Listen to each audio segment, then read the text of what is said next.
Third پارے اپنے fourth پارے کی طرف انشاءاللہ. اور آج ہم نے تھوڑا سا پیچھے سے ہی شروع کرنا ہے. ہم نے آیت نمبر آئی تھنک 144 سے اسٹارٹ کرنا ہے. Isn't it؟ سب نے دیکھ لیا، کھول لیا، تیار ہے سب لوگ؟ چلے جی، ہم دعا کر لیتے ہیں، اس کے بعد پھر ہم تھوڑا سا تلاوت سن لیں گے اور اس کے بعد انشاءاللہ آغاز کریں گے.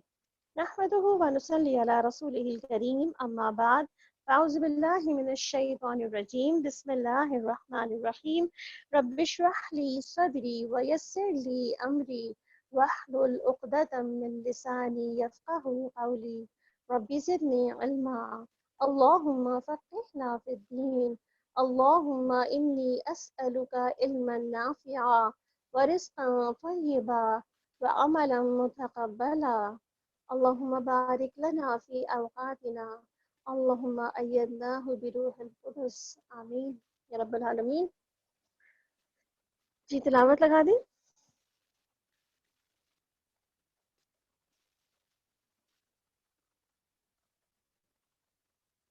جی مدیحہ تلاوت لگا دیجیے.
اعوذ باللہ من اعوذ باللہ من الشیطان الرجیم بسم اللہ الرحمن الرحیم وما محمد الا رسول. اور محمد صلی اللہ علیہ وسلم ایک رسول ہی ہے جن سے پہلے یقیناً کئی رسول گزر چکے. کیا بھلا اگر وہ فوت ہو جائیں یا قتل کر دیے جائیں تو تم اپنی ایڑیوں کے بل واپس پلٹ جاؤ گے؟ اور جو اپنی ایڑیوں پر کے بل واپس پلٹ جائے گا تو وہ اللہ کا ہرگز کچھ نہ بگاڑ سکے گا، اور شکر کرنے والوں کو اللہ اچھا بدلہ دے گا. یہاں پر نبی کریم صلی اللہ علیہ وسلم کے بارے میں بات ہو رہی ہے، خصوصاً یہ جنگ احد کے پس منظر میں بات ہو رہی ہے، اور اسی وقت یہ آیت نازل ہوئی تھی. اور انشاءاللہ والذی جیسے کہ ہم سیرہ میں پھر دیکھتے ہیں آپ صلی اللہ علیہ وسلم. جی کسی کا مائک اوپن ہے شاید.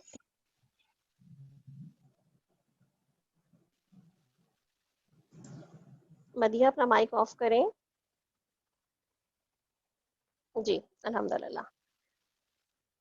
اچھا جی، تو یہاں پہ بات ہو رہی تھی آپ صلی اللہ علیہ وسلم کی. تو جب آپ صلی اللہ علیہ وسلم پر، جیسے آپ سب کو پتہ ہے کہ جنگ احد میں مسلمانوں کو ایک طرح سے شکست ہونے لگی تھی. ابتدائی طور پر مسلمان تھوڑا سا حملہ پلہ بھاری تھا، مگر تھوڑی ہی دیر کے بعد جو ہے جب مسلمانوں کو شکست کا سامنا ہوا تو آپ صلی اللہ علیہ وسلم کو بھی جو ہے کہتے ہیں نا کہ اس وقت ان کو بھی جو ہے وہ زد پہنچی تھی اور وہ زخمی ہو گئے تھے. تو اس وقت کی بات یہاں پہ کہی جا رہی ہے کہ کیا اگر رسول، کیونکہ لوگ اس وقت بھاگ پڑے تھے اور آپ صلی اللہ علیہ وسلم کو تنہا چھوڑ کر سب جو ہے وہ بکھر گئے تھے، پورا ایک جنگ کا شیرازہ ہی بکھر گیا تھا. تو اس وقت آپ صلی اللہ علیہ وسلم کے بارے میں جو ہے یہ آیت نازل ہو رہی ہے کہ آپ صلی اللہ علیہ وسلم صرف ایک رسول ہی ہیں اور رسول کے سوا کچھ نہیں. اگر وہ قتل کر دیے جائیں یا فوت کر دیے جائیں تو کیا تم اپنے ایڑیوں کے بل پلٹ جاؤ گے، یعنی کہ بھاگ جاؤ گے، تم لوگ مسلمان نہ رہو گے، اسلام کو چھوڑ جاؤ گے؟ تو ایک تو یہاں پہ بات جو ہے وہ جنگ احد کے پس منظر میں کہی جا رہی ہے. دوسری بات جو ہمیں نظر آتی ہے وہ یہ کہ آپ دیکھیں یہی وہ آیت ہے، یہی وہ ایک مشہور آیت ہے جس کے بعد آپ صلی اللہ علیہ وسلم کی وفات کے بعد جب کوئی اسلام کو، مسلمانوں کو، جب سب کو ایک بہت بڑا دھچکا پہنچا تھا اور کوئی تسلیم نہیں کر رہا تھا کہ مسلمانوں کے نبی کریم صلی اللہ علیہ وسلم، مسلمانوں کے نبی کی وفات ہو گئی ہے، اس وقت یہ آیت حضرت ابو بکر صدیق رضی اللہ عنہ نے تمام مجمع کے سامنے پڑھی تھی کہ کیا محمد صلی اللہ علیہ وسلم ایک رسول ہیں، اگر وہ قتل کر دیے جائیں یا مارے جائیں تو کیا تم واپس اسلام کو چھوڑ دو گے، دین کو پلٹ دو گے؟ تو ابو بکر صدیق رضی اللہ عنہ نے اس وقت بھی کیا کہا تھا کہ ہاں، محمد صلی اللہ علیہ وسلم جو اللہ کے رسول تھے ان کو موت آ گئی ہے، اور اگر تم ان کی پرستش کرتے تھے تو ہاں ان کی وفات ہو گئی ہے، اور اگر تم اللہ وحدہ کی پرستش کرتے ہو تو وہ تو الحی القیوم ہے۔ تو یہاں پر ہمیں اس آیت کی یہ بھی، تو سب کہتے ہیں کہ اس وقت جو حال تھا مسلمانوں کا کہ حضرت ابوبکر صدیق کی اس بات پر عمر فاروق جو کہ تلوار ہاتھ میں لے کے بیٹھے تھے، کوئی نہ کہے کہ آپ صلی اللہ علیہ وسلم کی وفات ہو گئی ہے، تو ابوبکر صدیق نے جب یہ آیت پڑھ کے سنائی ہے تو تقریباً تمام لوگوں کو یہ بات سمجھ آ گئی، اور لگتا تھا کہ یہ آیت اسی وقت ہی نازل ہوئی ہے، اور اس وقت ہی ان کو یہ بات سمجھ آئی، جبکہ اللہ تعالیٰ نے آئندہ آنے والے اوقات کے بہت سارے مسائل کا حل بھی اسی طرح سے قرآن پاک میں لکھ دیا ہے۔ تو یہاں پر بھی ہمیں اسی پس منظر میں بات پتہ چل رہی ہے انشاءاللہ۔ بہت تفصیلات ہیں یہاں پر، مگر ہم تفصیلات میں زیادہ نہیں جا سکتے، انشاءاللہ زندگی رہی تو پھر کبھی تفصیل سے ہم ان چیزوں کو بھی پڑھیں گے اور آپ کے سامنے رکھیں گے، اور انشاءاللہ سیرت کا بھی کچھ مطالعہ کریں گے انشاءاللہ، کیونکہ آپ صلی اللہ علیہ وسلم کی سیرہ وہ ایک ایسی چیز ہے جس کو پڑھنا ہم سب مسلمان کا ایک بہت بڑا فریضہ ہے، کہ ہمیں پتہ ہونا چاہیے کہ آپ صلی اللہ علیہ وسلم کون تھے، کیا تھے، کیسے تھے، اور آپ دیکھیں نا یہ جاننے کے لیے ہمارے پاس تو بہت ساری سیرہ کی کتابیں موجود ہیں، کتب سیرہ سے لکھی بھری پڑی ہیں کتابیں، 5 لاکھ سے زیادہ کتابیں تو لکھی گئی ہیں سیرت النبی کے اوپر۔ اور دوسرا یہ کہ ہم سب سے چھوٹی اور مختصر کتاب دیکھیں تو آپ صلی اللہ علیہ وسلم کا معمولات اور معاملات، ایک چھوٹی سی بک ہے جو سیرہ کو بہت ہی مختصر انداز میں جو ہے آپ صلی اللہ علیہ وسلم کے معمولات اور معاملات کو ڈیفائن کر دی ہے۔ انشاءاللہ یہ بھی آپ کے گروپ میں شیئر کر دی جائے گی، آپ چاہیں تو اس کو رمضان میں تھوڑا تھوڑا کر کے پڑھیں، اور آپ صلی اللہ علیہ وسلم کے معمولات اور معاملات کو اس رمضان میں اگر ٹارگٹ بنا لیں کہ کوشش کریں کہ آپ صلی اللہ علیہ وسلم کی کچھ آیات جو ہے وہ انشاءاللہ کچھ باتیں جو ہیں یا کچھ ان کی جو ہے سنتیں جو ہے کوشش کر کے اپنائیں گے تو انشاءاللہ یہ کتاب آپ کو بہت زیادہ ہیلپ کرے گی۔ تو اس کی پی ڈی ایف بھی آپ کے گروپ میں آپ کو شیئر کر دی جائے گی انشاءاللہ، ٹھیک ہے جی۔ وما كان لنفس ان تموت، اور کوئی نفس اللہ کے حکم کے بغیر مر نہیں سکتا، موت کا وقت مقرر ہے، یعنی کہ لکھا ہوا ہے، ہر ایک کا موت کا وقت لکھا ہوا ہے، کوئی اپنے وقت سے پہلے اور کوئی اپنے وقت کے بعد نہیں جاتا۔ جو کوئی دنیا میں اپنے عمل کا بدلہ چاہتا ہے تو ہم اس سے دے دیتے ہیں، یعنی کہ اس میں سے ہی دے دیا جاتا ہے، اور جو کوئی آخرت میں اپنی کوششوں کا بدلہ چاہے تو اس سے بھی ہم اسی میں سے دے دیں گے، اور ہم شکر کرنے والوں کو اچھا بدلہ دیتے ہیں، یعنی کہ شکر کیا کرتا ہے، آپ کی نعمتوں کو اور بڑھا دیتا ہے۔ اتنے ہی نبی ایسے گزرے ہیں جن کے ساتھ مل کے بہت سے اللہ والوں نے جنگ کی، تو اللہ کی راہ میں انہیں جو کچھ بھی پیش آیا اس پر نہ تو انہوں نے ہمت ہاری اور نہ وہ کمزور پڑے اور نہ ہی وہ دبے۔ اللہ صبر کرنے والوں سے محبت کرتا ہے۔ صبر، آپ دیکھیں، صبر، شکر، ذکر، تقوی، یہ 4 ایسی ٹاپکس ہیں، یہ 4 ایسی ایٹریبیوٹس ہیں جو اللہ سبحانہ تعالیٰ ایک مسلمان کے اندر، ایک مومن کے اندر چاہتے ہیں کہ یہ موجود رہیں اور اپنی ایکسلنس پہ رہیں۔ یہ نہیں کہ تھوڑا صبر کر لیا، تھوڑا سا شکر کر لیا، تھوڑا سا ذکر کر لیا، تھوڑا تقویٰ کافی ہے، نہیں، اپنی ایکسلنس کے ساتھ جو ہے وہ لوگوں کے اندر ہوں یہ چیزیں۔ اور دیکھیں ان سب کے بھی نا درجات ہیں، لیولز ہیں، ہر ایک جو ہے نا وہ ہائی لیول پہ نہیں ہے۔ اگر آپ 1 to 10 میں لیول کریں نا ان 4 چیزوں کو کہ میرے اندر شکر کتنا ہے، آپ خود ہی لیول کر سکتے ہیں، آپ کو 1 2 3 4 5 6 7 8 9 10۔ اچھا ایک کام تو کریں نا، آج ایک چھوٹا سا ہوم ورک کریں، اور وہ کیا ہے کہ آپ 1 to 10 تک کاؤنٹنگ لکھیں اور اپنے آپ کو جج کریں کہ صبر آپ کے اندر کتنا ہے، کس لیول تک ہے، شکر آپ کے اندر کس لیول تک ہے، اور ذکر آپ کس لیول تک کرتے ہیں، اور ساتھ میں تقویٰ کس لیول تک کا موجود ہے۔ تو یہ ذرا اپنے آپ کو خود ہی جج کریں نا، تاکہ رمضان سے سٹارٹنگ میں ہی اپنے آپ کو جج کر لیں، اور رمضان کی اینڈ میں انشاءاللہ جو ہے یا بٹوین رمضان آپ خود دیکھیں گے کہ آپ کا یہ لیول آگے بڑھ رہا ہے، کیا لیول انکریز ہو رہا ہے یا لیول ڈیکریز ہو رہا ہے یا لیول سٹیبل ہے، کیا صورتحال ہے، ٹھیک ہے۔ انشاءاللہ اس جو آپ اپنے لیے چھوٹا سا ایک کریں گے 1 to 10 کی لکھ کر کے اپنے لیے خود ہی جو ہے اپنے آپ کو لیولز میں رکھیں گے، تو انشاءاللہ جب اپنے آپ کو لیولز میں رکھیے گا تو آپ شیئر بھی کر سکتے ہیں کہ آپ اپنے آپ کو ابھی بس ہمیں نہ شیئر کریں کیونکہ ہم کسی کو نہیں جاننا چاہتے کہ وہ کون سے لیول پر ابھی ہے. خود اپنے لیے ایک لیول سیٹ کریں اور اس کے بعد اپنے آپ کو خود ہی جج کریں, start of Ramadan, middle of Ramadan, end of Ramadan and after Ramadan, کہ آپ کے اس لیول میں کیا اضافہ ہوا, کم ہوا یا اسٹیبل رہا, کیا رہا. ٹھیک ہے انشاءاللہ العزیز یہ ایکٹیویٹی آپ کریں گے نا تو انشاءاللہ پھر آپ کو اس سے جو ہے وہ بہت ہی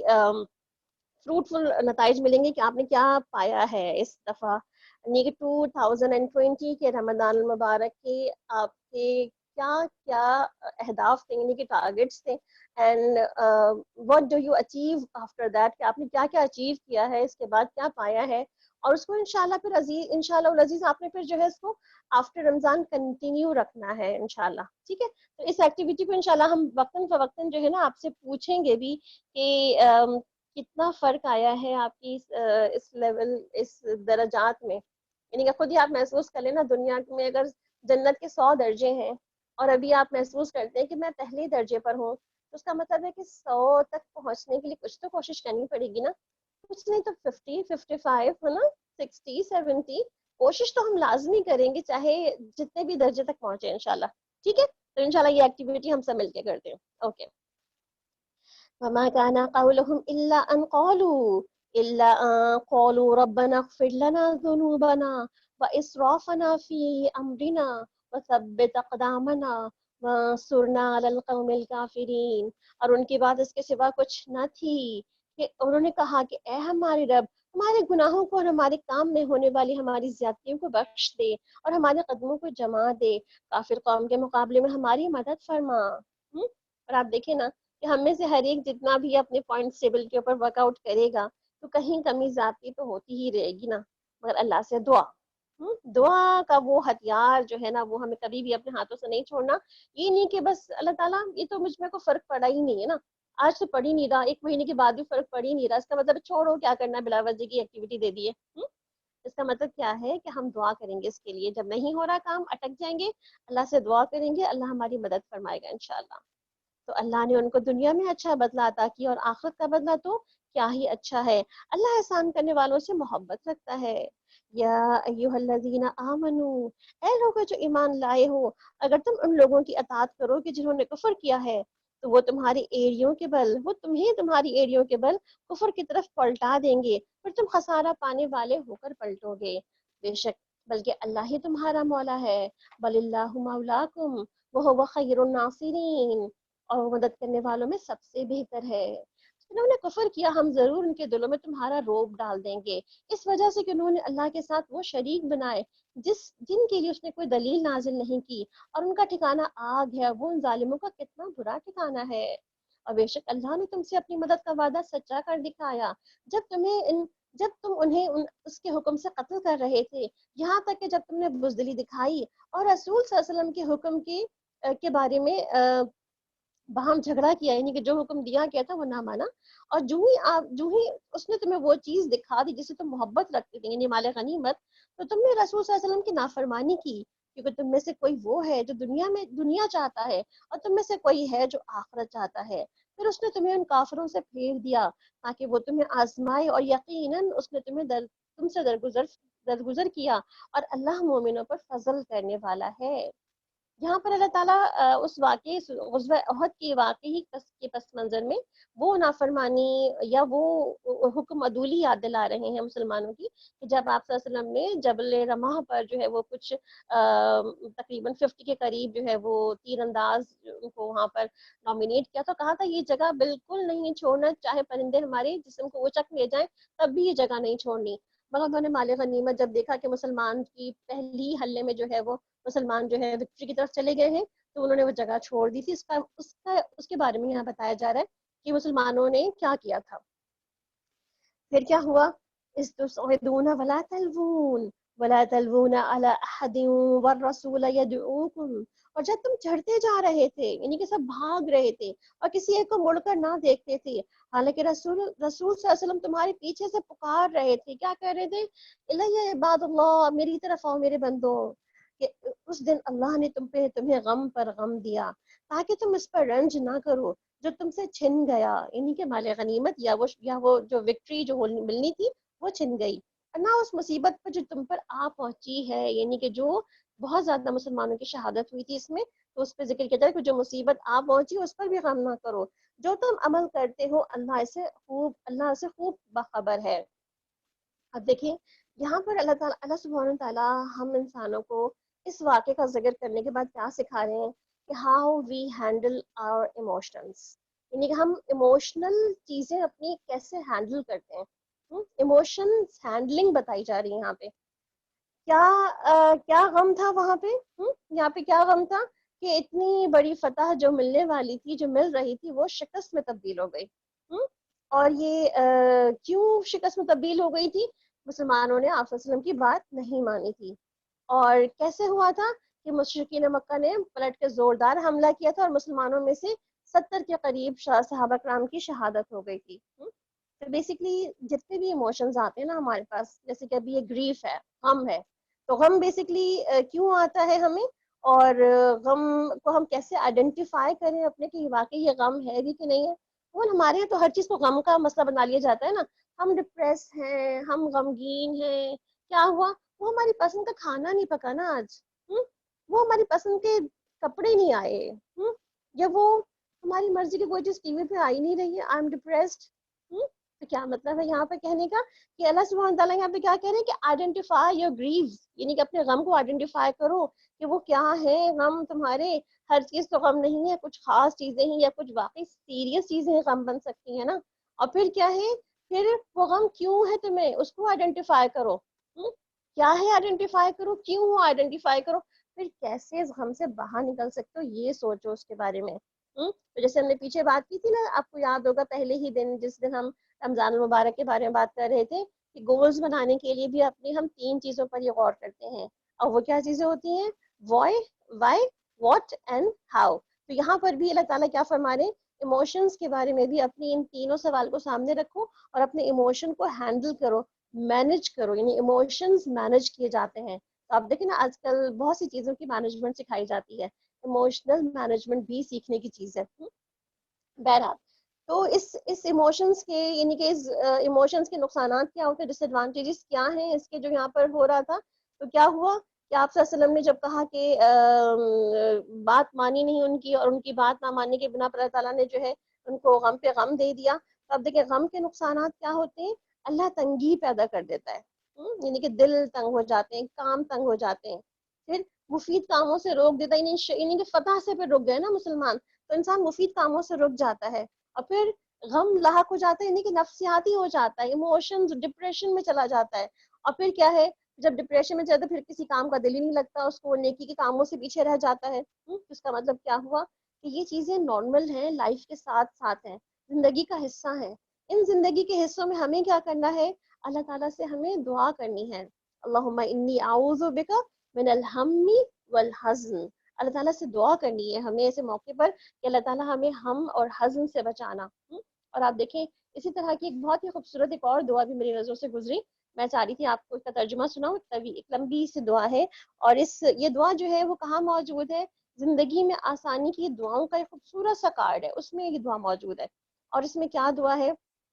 کہ اے اللہ ساری کی ساری تعریف تیرے ہی لیے ہے، اے اللہ اسے سمیٹنے والا نہیں جسے تو پھیلا دے، اسے کوئی نزدیک کرنے والا نہیں جسے تو دور کر دے، اور جسے تو دور کر دے اسے کوئی نزدیک کرنے والا نہیں، اسے کوئی دینے والا نہیں جسے تو روک دے، اور اسے کوئی روکنے والا نہیں جسے تو عطا کر دے۔ اے اللہ ہم پر اپنی برکات، اپنی رحمت، اپنی فضل اور اپنا رزق نچھاور کر دے۔ اے اللہ بے شک میں تجھ سے ہمیشہ قائم رہنے والی نعمتیں مانگتے ہیں، یعنی کہ ہم تجھ سے ہمیشہ ایسی قائم رہنے والی نعمتیں مانگتے ہیں جو تیری اطاعت میں حائل نہ ہو اور نہ ہی زوال پذیر ہوں۔ اے اللہ بے شک ہم تجھ سے تنگی کے دن نعمتوں کا اور جنگ کے دن امن کا سوال کرتے ہیں۔ اے اللہ تیری پناہ میں آتے ہیں ہر اس چیز کی برائی سے جو تو نے عطا کی، ہر اس چیز کے شر سے جو تو نے ہم سے روک لی ہے، آمین۔ یعنی بہت ہی خوبصورت دعا ہے یہ، اس کے عربک ٹیکسٹ بھی بہت حسین ہے، اگر آپ اس کو پڑھیں گے تو آپ کو بہت مزہ آئے گا انشاءاللہ۔ کوشش کریں گے کہ آپ سے یہ بھی ہم شیئر کر لیں تاکہ یہ دعا، اور زندگی میں آسانی آج ہمیں کس کو نہیں چاہیے، آج ہمیں سے ہر ایک کی زندگی کسی نہ کسی طرح سے مشکلات کا شکار ہے، کوئی مالی تنگی ہے، کہیں پہ کوئی اور جانی تنگی ہے، کہیں پہ کسی کی رزق کی تنگی ہے، کہیں پہ اولاد کی تنگی ہے، یعنی کہ بہت ساری ایسی ہمارے یہاں ہرڈلز موجود ہے ان تمام ہرڈلس کو دور کرنے کے لیے اللہ سے دعا ہمارا ایک بہترین ہتھیار ہے. ٹھیک ہے جی, آگے چلتے ہیں. اور پھر اس نے تم پر غم کے بعد اونگ کی شکل میں امن نازل فرمایا, جس نے تم میں سے ایک گروہ کو ڈھانپ لیا, ایک گروہ کو ان کی جانوں نے فکر میں ڈال دیا اور اللہ کے بارے میں ناحق جاہلیت والا گمان کر رہے تھے. وہ کہہ رہے تھے کیا ہمارے لیے اس معاملے میں کسی چیز کا کوئی اختیار ہے؟ کہہ دیجیے کہ بے شک معاملہ سارے کا سارا اللہ ہی کے اختیار میں ہے. وہ اپنے دلوں میں وہ کچھ چھپا رہے تھے جو آپ کے لیے ظاہر نہیں کر رہے تھے. وہ کہہ رہے تھے اگر ہمارے لیے اس معاملے میں کچھ بھی اختیار ہوتا تو ہم اس جگہ قتل نہ کیے جاتے. کہہ دیجئے اگر تم اپنے گھروں میں بھی ہوتے تو جن لوگوں کے حق میں قتل ہونا لکھ دیا گیا تھا وہ اپنی موت کے مقامات کی طرف نکل پڑتے. یہ اس لیے ہوا تاکہ جو کچھ تمہارے سینوں کے اندر ہے اللہ اسے آزما لے, اور تاکہ جو کچھ تمہارے دلوں میں ہے اسے خالص کر دے. اللہ سینوں کے بھید بھی خوب جانتا ہے, یعنی کہ موت کے لیے وقت مقرر ہے. اگر ہم گھروں سے باہر نہ نکلیں گے تو گھروں کے اندر بھی تو موت آ ہی جاتی ہے نا.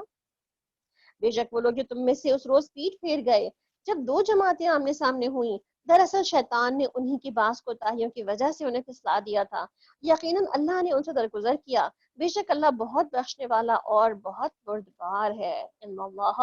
غفور حلیم. یا ایھا الذین آمنو, اے لوگوں جو ایمان لائے ہو, تم ان لوگوں کی طرح نہ ہو جاؤ جنہوں نے کفر کیا اور اپنے بھائیوں سے کہا کہ جب وہ زمین کے سفر کے لیے جنگ کے لیے نکلے وہاں مر گئے تو اگر کیا کہتے تھے ان کے بارے میں کہ وہ اگر ہمارے پاس ہوتے تو نہ مرتے اور نہ قتل کیے جاتے. یعنی گھروں میں ہی رہتے, باہر نہ نکلتے تو کچھ ہوتا ہی نہ. ہم بھی تو بعض اوقات کہتے ہیں نا ایسے حالات ہو جائیں تو وہ گھر سے گیا ہی کیوں تھا, اس کو جانا ہی نہیں چاہیے تھا. کبھی کوئی اس سے گاڑی کا حادثہ ہو جاتا ہے یا کوئی بندہ گھر سے نکلتا ہے کسی حادثے کا شکار, کہتے ہیں اس سفر کو کرنا ہی نہیں چاہیے تھا, اس کو گھر سے باہر نکلنا ہی نہیں چاہیے تھا. وہ کہتے ہیں نا کہ اللہ تعالیٰ نے کیا فرمایا اگلی پچھلی آیت میں کہ انسان اگر موت کو جہاں موت لکھی ہوتی ہے اپنی قتل گاہ کی طرف خود ہی چل کے پہنچ جاتا ہے. تو یہی کہا جا رہا ہے کہ ایسا کیسے ہو سکتا تھا کہ وہ نہ قتل کیے جاتے اور نہ مرتے اگر ان کی موت لکھی ہوتی تو, تاکہ اللہ اس بات کو ان کے دل میں حسرت بنا دے. اور اللہ ہی زندگی اور موت دیتا ہے, اور جو کچھ تم کر رہے ہو اللہ اسے خوب دیکھنے والا ہے. البتہ اگر تم اللہ کے راستے میں قتل کر دیے گئے یا مر گئے تو اللہ کی طرف سے ملنے والی بخشش اور رحمت اس سے کہیں بہتر ہے جو معلومات وہ جمع کر رہے ہیں. اور البتہ اگر تم مر گئے یا قتل کر دیے گئے تو اللہ ہی کی طرف تم سب اکٹھے کیے جاؤ گے. فَبِمَا رَحْمَةٍ مِّنَ اللَّهِ لِنتَ لَهُمْ وَلَوْ كُنتَ فَظًّا غَلِيظَ الْقَلْبِ لَانفَضُّوا مِنْ حَوْلِكَ فَاعْفُ عَنْهُمْ وَاسْتَغْفِرْ لَهُمْ وَشَاوِرْهُمْ فِي الْأَمْرِ فَإِذَا عَزَمْتَ فَتَوَكَّلْ عَلَى اللَّهِ إِنَّ اللَّهَ يُحِبُّ الْمُتَوَكِّلِينَ. بس اے نبی صلی اللہ علیہ وسلم, اللہ کی رحمت کے باعث ہی آپ ان کے لیے نرم خو ہو گئے, اور آپ تند خو اور سخت دل ہوتے تو یہ ضرور آپ کے پاس سے منتشر ہو جاتے. بس آپ ان سے درگزر کیجیے اور ان کے لیے بخشش مانگیے اور اہم معاملات میں ان سے مشورہ کیجیے. پھر جب آپ کسی کام کا پختہ ارادہ کر لیں تو اللہ پہ توکل کریں, بے شک اللہ توکل کرنے والوں سے محبت رکھتا ہے. یہاں پر پیچھے بھی ہم نے کئی دفعہ آپ کو منشن کیا لیڈرشپ کی بہت ساری صفات قرآن پاک میں موجود ہیں, جس میں سے اگر آپ اینڈ میں انشاءاللہ سب کو کمپائل کریں تو آپ کے پاس اچھی والی ایک لسٹ بن جائے گی کہ how to become a successful leader اور سکسیسفل جو ہے وہ بزنس مین اور ویمن, آپ جو بھی بننا چاہیں. تو سکسیس کے بہت سارے جو ہے وہ اللہ سبحانہ تعالیٰ نے قرآن پاک میں ہی سکسیس کی بہت ساری کیز دے رکھی ہیں. اور اس آیت میں اندر آپ کو الحمدللہ بہت ہی خوبصورت سی ایک کی مل رہی ہے کہ آپ صلی اللہ علیہ وسلم کے بارے میں کیا آ رہا ہے کہ آپ صلی اللہ علیہ وسلم نرم تھے, رحیم تھے. آپ کہتے ہیں یہاں پہ کیا نرم ہونا, یعنی کہ لیڈر کا نرم ہونا اور لوگوں کے لیے رحیم و شفیق ہونا, ان کے لیے اپنے کندھے جھکا دینا, ان کو اپریشیٹ کرنا, ان کے لیے دعا دینا, ان کو فکر کرنا, یہ بیسکلی ساری چیزیں ایسی ہیں جو ایک لیڈر کے لیے بہت ہی ایک خوبصورت جو ہے اس کی کوالٹی میں آتی ہیں. جیسے آپ صلی اللہ علیہ وسلم نے فرمایا کہ نرمی کاموں کو خوبصورت بنا دیتی ہے. نرمی جس چیز میں ہو اس کو زینت بخشتی ہے, جس سے نکال دی جائے اسے بدصورت کر دیتی ہے. اور ایک اور حدیث میں کہا جاتا ہے کہ جس گھرانے کو نرمی عطا کی گئی تو وہ ان کے لیے فائدے کا باعث ہے, اور جس سے نرمی روک دی گئی تو ان کے لیے نقصان کا باعث ہے. تو کیا کریں, نرمی اختیار کریں, نرم ہو جائیں, سافٹ ہو جائیں, لوگوں کے لیے آسانیاں پیدا کریں اور لوگوں کے لیے مشکلات پیدا نہ کریں. اور اس میں دیر نہ کریں, یہ نہ سوچیں کہ جی اچھا جی رمضان آئے گا تو پھر دیکھ لیں گے, نیکیاں کمانے کا موسم ہے. نہیں, ابھی سے ٹرائی کریں گے تو رمضان میں کرنا آسان ہوگا نا. تو یہاں پر اللہ سبحانہ تعالیٰ کیا فرما رہے ہیں کہ لیڈر کیا ہوتا ہے, ایک نرم دل ہوتا ہے. کائنڈ ہارٹیڈ ہوتا ہے، لوگوں کے لیے بہت ہی زیادہ سافٹ اور کائنڈ ہارٹ رکھتا ہے، جس کی بنا پر وہ سب لوگوں کو جو ہے وہ اپنے اندر اکوموڈیٹ کر لیتا ہے ایزیلی، تاکہ لوگوں سے کام کروایا جا سکے، لوگوں کو صحیح گائیڈ لائن دی جا سکے، ان کی تعلیم اور تربیت بھی کی جا سکے۔ اگر اللہ تمہاری مدد کرے تو تم پر کوئی غالب آنے والا نہیں، اور اگر وہ تمہیں چھوڑ دے تو اس کے بعد کون ہے جو تمہاری مدد کرے گا؟ اللہ ہی پر مومنوں کو توکل کرنا چاہیے۔ کسی نبی کے لیے ممکن نہیں کہ وہ خیانت کرے، اور جو کوئی خیانت کرے گا تو قیامت کے دن اس چیز کو لے کر آئے گا جو اس نے خیانت کی ہوگی، پھر ہر نفس کو اس کی کمائی کا پورا پورا بدلہ دیا جائے گا، اور وہ ظلم نہ کیے جائیں گے۔ کیا بھلا وہ جو اللہ کی رضا کی پیروی کرے اس طرح ہو سکتا ہے؟ جو اللہ کی ناراضگی کے ساتھ پلٹے اور اس کا ٹھکانہ جہنم ہو، وہ کتنی بری لوٹنے کی جگہ ہے۔ اللہ کے نزدیک وہ مختلف درجوں میں ہیں، جو عمل وہ کرتے ہیں اللہ خوب دیکھنے والا ہے۔ یعنی کہ ہمارے لیولز، جو بھی ہم لیولز اپنے ورک آؤٹ کریں گے اپنے لیولز پہ، وہ اللہ دیکھ رہا ہے۔ کیا دیکھے گا؟ ہم کتنی ایفرٹ کر رہے ہیں اس لیولز کو جانے کے لیے، اور جتنی، کیونکہ اللہ تعالیٰ نے ہم سے کیا وعدہ کر رکھا ہے کہ اللہ تعالیٰ ہماری کوششوں کو دیکھے گا، یہ نہیں دیکھے گا ہمارے لیولز پہ ہم پہنچے ہیں کہ نہیں پہنچے، وہ دیکھے گا ہم نے ایفرٹ کتنی لڑائی ہے، ہم نے کتنی کوششیں کی ہیں ان لیولز تک پہنچنے کی۔ تو انشاءاللہ یہ آیت آپ کو اپنے لیولز کو اچیو کرنے میں بہت زیادہ ایک کہتے ہیں نا کہ ایک موٹیویشن دے گی، جس سے آپ اپنے لیولز کو امپروو کرنا شروع کر دیں گے انشاءاللہ۔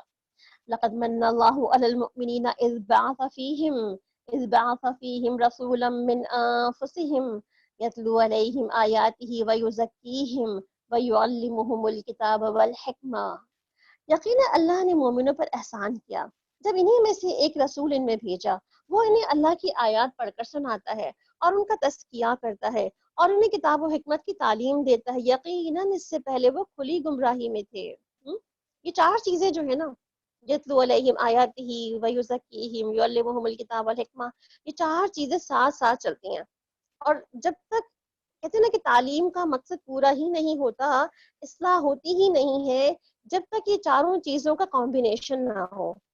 اس کا مطلب ہے کہ یہ کمبینیشن جو ہے بہت ضروری ہے علم کے لیے، تعلیم کے لیے، تربیت کے لیے، اصلاح کے لیے، ان تمام چیزوں کے لیے یہ کمبینیشن بہت ضروری ہے۔ تو یہی کمبینیشن ہماری زندگی کے بہت سارے کاموں میں اور کورسز میں اور پڑھائی میں اس میں ضرور ہمیں شامل رکھنے چاہیے، کہ ان تمام چیزوں کا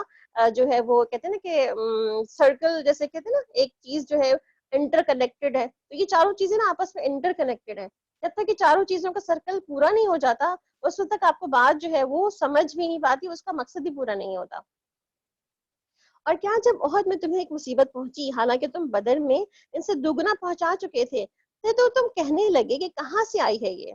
یعنی کہ جب بدر میں تم نے، یہ بدر میں بالکل اپوزٹ سچویشن تھی، انشاءاللہ ہم سورہ انفال میں ڈسکس کریں گے تفصیل کے ساتھ وہاں پر، تو بالکل یہاں اس میں کیا ہوا، بالکل ڈفرینٹ کنڈیشن آ گئی۔ تو کہہ دیجئے تمہارے ہی نفسوں کی جانب سے ہے، بے شک اللہ ہر چیز پر خوب قدرت رکھنے والا ہے۔ اور جو مصیبت تمہیں اس روز پہنچی جب دو جماعتیں آمنے سامنے ہوئیں، تو اللہ کے اذن سے تھی، تاکہ وہ ایمان والوں کو جان لے اور تاکہ وہ ان لوگوں کو بھی جان لے جنہوں نے منافقت کی ہے۔ اور جب انہیں کہا گیا کہ آؤ اللہ کے راستے میں جنگ کرو یا دفاع ہی کرو، تو کہنے لگے اگر ہم جنگ کرنا جانتے ہوتے تو ہم ضرور تمہاری پیروی کرتے۔ اور اس دن وہ ایمان کے بنسبت کفر سے زیادہ قریب تھے، وہ اپنے منہ سے جو کچھ کہہ رہے تھے وہ ان کے دلوں میں نہیں تھا، اور اللہ اس کو زیادہ زیادہ زیادہ بہتر جانتا ہے جو وہ چھپا رہے تھے۔ یعنی کہ دین کے راستے میں کیا ہے مسئلہ، اگر کہ جب کوئی انسان کسی ٹیسٹ میں آ جاتا ہے، جیسے کہ یہاں پر منافقین کا بھی ایک طرح سے ٹیسٹ ہی ہو گیا تھا نا، کہ جب جنگ کے لیے جانے کے لیے کہا گیا تھا کہ چلیں سب لوگ، تو انہوں نے کیا کہا تھا کہ نہیں آپ نے تو ہماری بات ہی نہیں مانی، تو ہم آپ کے ساتھ جائیں گے ہی نہیں۔ تو اللہ تعالیٰ بعض اوقات ایسے ٹیسٹ بھی انسانوں کو کیوں دے رہا ہوتا ہے؟ تاکہ اللہ تعالیٰ اسی وقت چھانٹ لے لوگوں کو، کون اچھا ہے کون برا ہے، کون خالص ہے اور کون جو ہے وہ کھوٹا ہے۔ تو کیا ہوتا ہے کہ جب ایسے ٹیسٹ آتے ہیں تو لوگ منافقت یا دل میں جو کوٹ رکھے ہوئے ہوتے ہیں وہ خود بخود الگ ہو جاتے ہیں۔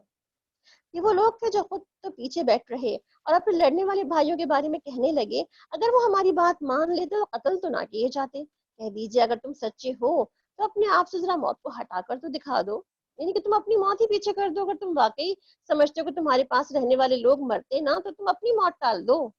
وَلَا تَحْسَبَنَّ الَّذِينَ قُتِلُوا فِي سَبِيلِ اللَّهِ فی سبیل اللہ امواتا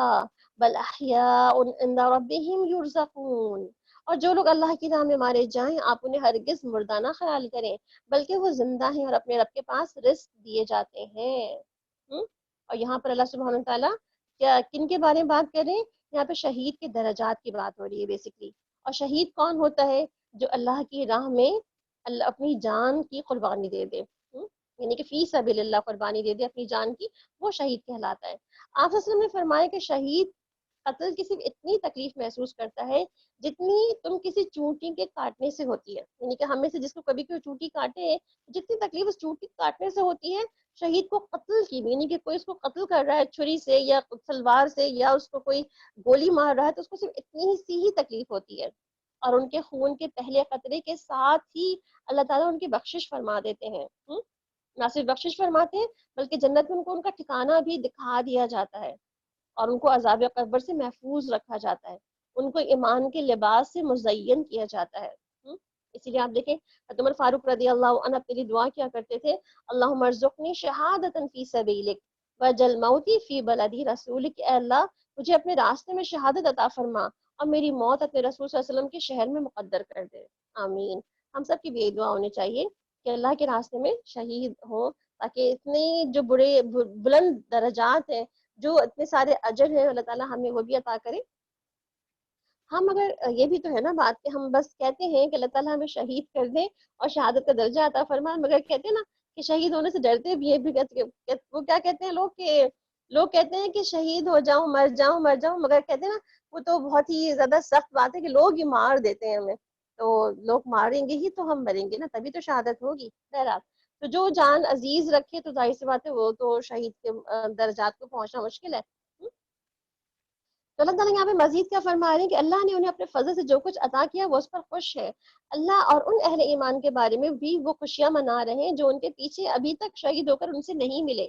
یعنی کہ جو ان کے بھائی پیچھے سے آنے والے ہیں ان پر بھی خوشیاں منا رہے ہیں، اور ان پر کوئی نہ خوف ہوگا نہ ہی وہ غمگین ہوں گے۔ اب دیکھیں ہمیں دنیا کے بڑے غم لگ ہلاک ہو جاتے ہیں نا، ان کو مرنے کے بعد بھی کوئی غم راحت نہیں ہے، انتہائی بے غم قسم کے، کہتے ہیں نا کہ خوشیاں اتنی ملی کہ غم ہی کہیں دور دور دور تک غم کا نشان نہیں ہے۔ وہ اللہ کی نعمت اور فضل پر خوش ہوتے ہیں، اور اس پر بھی یقیناً اللہ ان مومنوں کا اجر ضائع نہیں کرتا۔ وہ مومن جنہوں نے عہد میں زخم لگنے کے باوجود اللہ اور رسول کے حکم پر لبیک کہا، ان میں سے جنہوں نے احسان اور تقوی کی روش اختیار کی، ان کے لیے بہت بڑا اجر ہے۔ اجر تو بے شمار ہے، اس لیے جتنا بڑا درجہ کس طرح ملتا ہے؟ قربانی سے ملتا ہے، جتنی بڑی قربانی اتنا بڑا درجہ اتنا بڑا اجر۔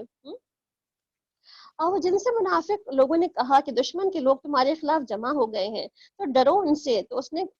نے انہیں ایمان میں اور بڑھا دیا، یعنی کہ جب لوگوں کو مسلمانوں کو کہا گیا کہ تمہارے خلاف اور ایک بڑا جتھا تیار ہو گیا ہے تو اس سے ان مسلمانوں کا ایمان اور بڑھ گیا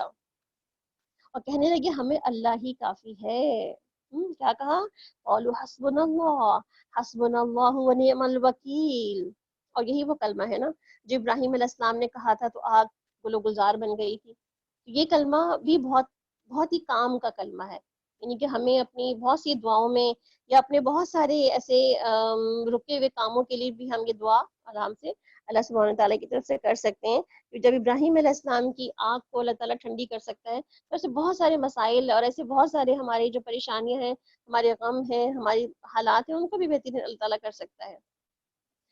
فَانقَلِبُوا بِنِعْمَةٍ مِّنَ اللَّهِ، تو وہ اللہ کی نعمت و فضل کے ساتھ لوٹے اور انہیں کوئی تکلیف نہ پہنچی، انہوں نے اللہ کی رضا کی پیروی کی اور اللہ بہت بڑے فضل والا ہے۔ یعنی کہ کس کا انعام مل رہا ہے؟ یہ جو حسبنا اللہ و نعم الوکیل ہم نے پڑھا ہے نا کہ اللہ بہترین وکیل ہے، اسی پہ توکل کرنے کی ضرورت ہے۔ توکل کے چار انعامات ہیں یہاں پر، اور وہ کیا انعامات ہیں؟ کہ اللہ کی نعمت نصیب ہوتی ہے، اس کا فضل مل جاتا ہے، پھر اللہ سبحانہ تعالیٰ بہت سارے ایسی تکلیفیں جو پہنچنے والی ہوتی ہیں اس سے بچا لیتا ہے، اور اللہ کی رضامندی تو شامل حال ہوتی ہی ہے اس میں۔ انما ذالکم الشیطان، یہ تو شیطان ہی ہے جو تمہیں اپنے دوستوں سے ڈراتا ہے، تو تم اس سے نہ ڈرو اور مجھ سے ہی ڈرو، اور اگر تم ایمان لانے والے ہو۔ اور جو لوگ کفر میں بھاگ دوڑ کر رہے ہیں وہ اپنے آپ کو غمگین نہ کریں، بے شک وہ اللہ کو ہرگز کچھ نقصان نہیں دے سکتے۔ اللہ چاہتا ہے کہ ان کے لیے آخرت میں کوئی حصہ نہ رکھے اور ان کے لیے بڑا عذاب ہے۔ ان الذین اشتروا الکفر بالایمان، یقیناً جن لوگوں نے ایمان کے بدلے کفر خرید لیا، وہ ہرگز اللہ کا کچھ بھی نہ بگاڑ سکیں گے، ان کے لیے دردناک عذاب ہے۔ اور کفر کرنے والے یہ ہرگز نہ سمجھیں کہ جو ڈھیل ہم انہیں دے رہے ہیں وہ ان کے حق میں اچھی ہے، بے شک یہ ڈھیل تو ہم انہیں اس لیے دے رہے ہیں تاکہ وہ گناہوں میں مزید بڑھ جائیں، اور ان کے لیے رسوا کن عذاب ہے۔ اللہ ایسا نہیں کہ مومنوں کو اسی حال میں چھوڑ دے جس پر تم اس وقت ہو، یہاں تک کہ ناپاک کو پاک سے الگ کر دے، اور نہ ہی ایسا ہے کہ تمہیں غیب پر مطلع کرے، لیکن اس کے لیے وہ اپنے رسولوں میں سے جسے چاہتا ہے چن لیتا ہے۔ بس اللہ اور اس کے رسولوں پر ایمان لے آؤ، اگر تم ایمان لاؤ اور تقوی اختیار کرو گے تو تمہارے لیے بہت بڑا اجر ہے۔ اور جو لوگ اس مال میں بخل سے کام لیتے ہیں، انہیں اللہ نے اپنے فضل سے عطا فرمایا ہے، وہ یہ ہرگز نہ سمجھیں کہ یہ ان کے حق میں بہتر ہے، بلکہ یہ ان کے حق میں بہت برا ہے۔ قیامت کے دن وہ ضرور اس چیز کے ساتھ توق پہنائے جائیں گے جس میں انہوں نے بخل کیا ہے۔ آسمانوں اور زمین کی میراث اللہ ہی کے لیے ہے، اور جو کچھ تم عمل کرتے ہو اللہ اس سے خوب باخبر ہے۔ لقد سمع اللہ، یقیناً اللہ نے ان لوگوں کی بات سنی جنہوں نے کہا کہ اللہ فقیر ہے اور ہم غنی ہیں۔ یعنی کہ اللہ کو مدد چاہیے، اللہ مدد مانگتا ہے ہم سے، ہم ضرور لکھ لیں گے جو انہوں نے کہا، اور انبیاء کا ناحق قتل کرنا بھی، اور ہم کہیں گے کہ چکھو جلانے کے عذاب کا مزہ۔ یہ عذاب اس وجہ سے ہے کہ تمہارے ہاتھوں نے آگے بھیجا، بے شک اللہ بندوں پہ قطعاً ظلم کرنے والا نہیں۔ وہ جنہوں نے کہا کہ اللہ نے ہم سے عہد لے رکھا ہے، ہم کسی رسول پر ایمان نہ لائیں گے یہاں تک کہ وہ ہمارے پاس ایسی قربانی لے کر آئے جسے آگ کھا لے۔ کہہ دیجئے کہ تمہارے پاس مجھ سے پہلے کئی رسول واضح نشانیاں لا چکے ہیں، اور وہ نشانی بھی لائے جو تم کہہ رہے ہو، پھر تم نے انہیں کیوں قتل کر دیا؟ اگر تم اپنی بات میں واقعی سچے ہو، پھر اگر وہ آپ کو جھٹلائیں تو یقیناً آپ سے پہلے کئی رسول جھٹلائے گئے جو واضح دلائل اور روشن صحیفے، یعنی روشن کتاب لے کر آئے تھے۔ کل نفس ذائقۃ الموت وانما توفون اجورکم یوم القیامہ فمن زحزح عن النار وادخل الجنۃ فقد فاز۔ ہر نفس موت کا ذائقہ چکھنے والا ہے، بے شک تم قیامت کے دن اپنے اعمال کے اجر پورے پورے دیے جاؤ گے۔ جو کوئی آگ سے دور کر دیا گیا اور جنت میں داخل کر دیا گیا، یقیناً وہ کامیاب ہو گیا، اور دنیا کی زندگی تو محض دھوکے کا سامان ہی ہے۔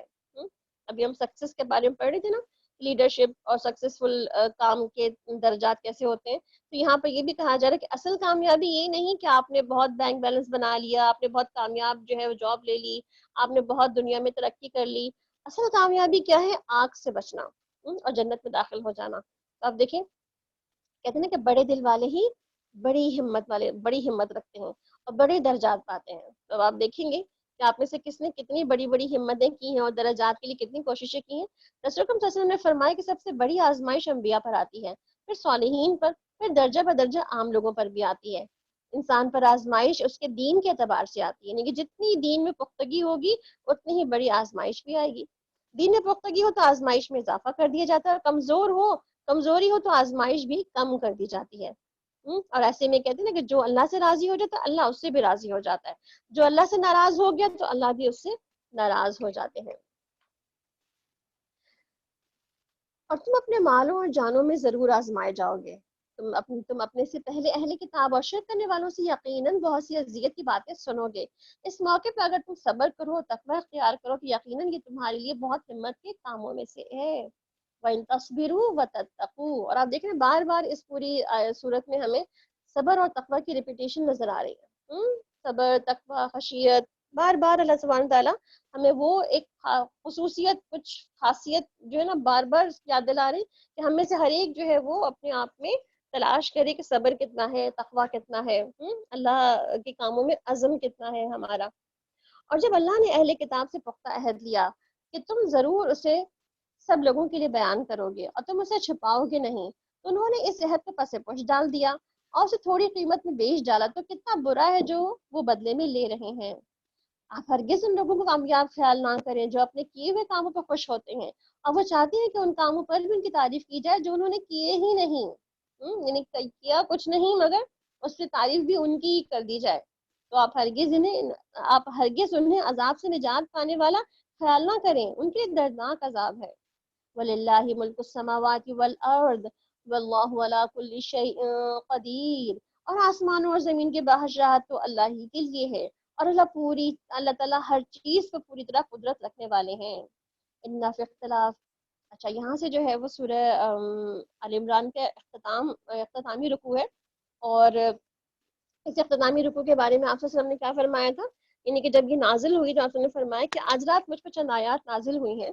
اور اس آدمی کے لیے ہلاکت ہے جس نے ان کو پڑھا لیکن ان پہ غور و فکر نہیں کیا۔ یعنی کہ ہم نے اس پہ غور و فکر کرنا ہے انشاءاللہ۔ اور آپ صلی اللہ علیہ وسلم اس کو کب پڑھا کرتے تھے؟ تہجد کے وقت میں وضو کرنے سے پہلے ہی ان آیات کو پڑھا کرتے تھے، ٹھیک ہے؟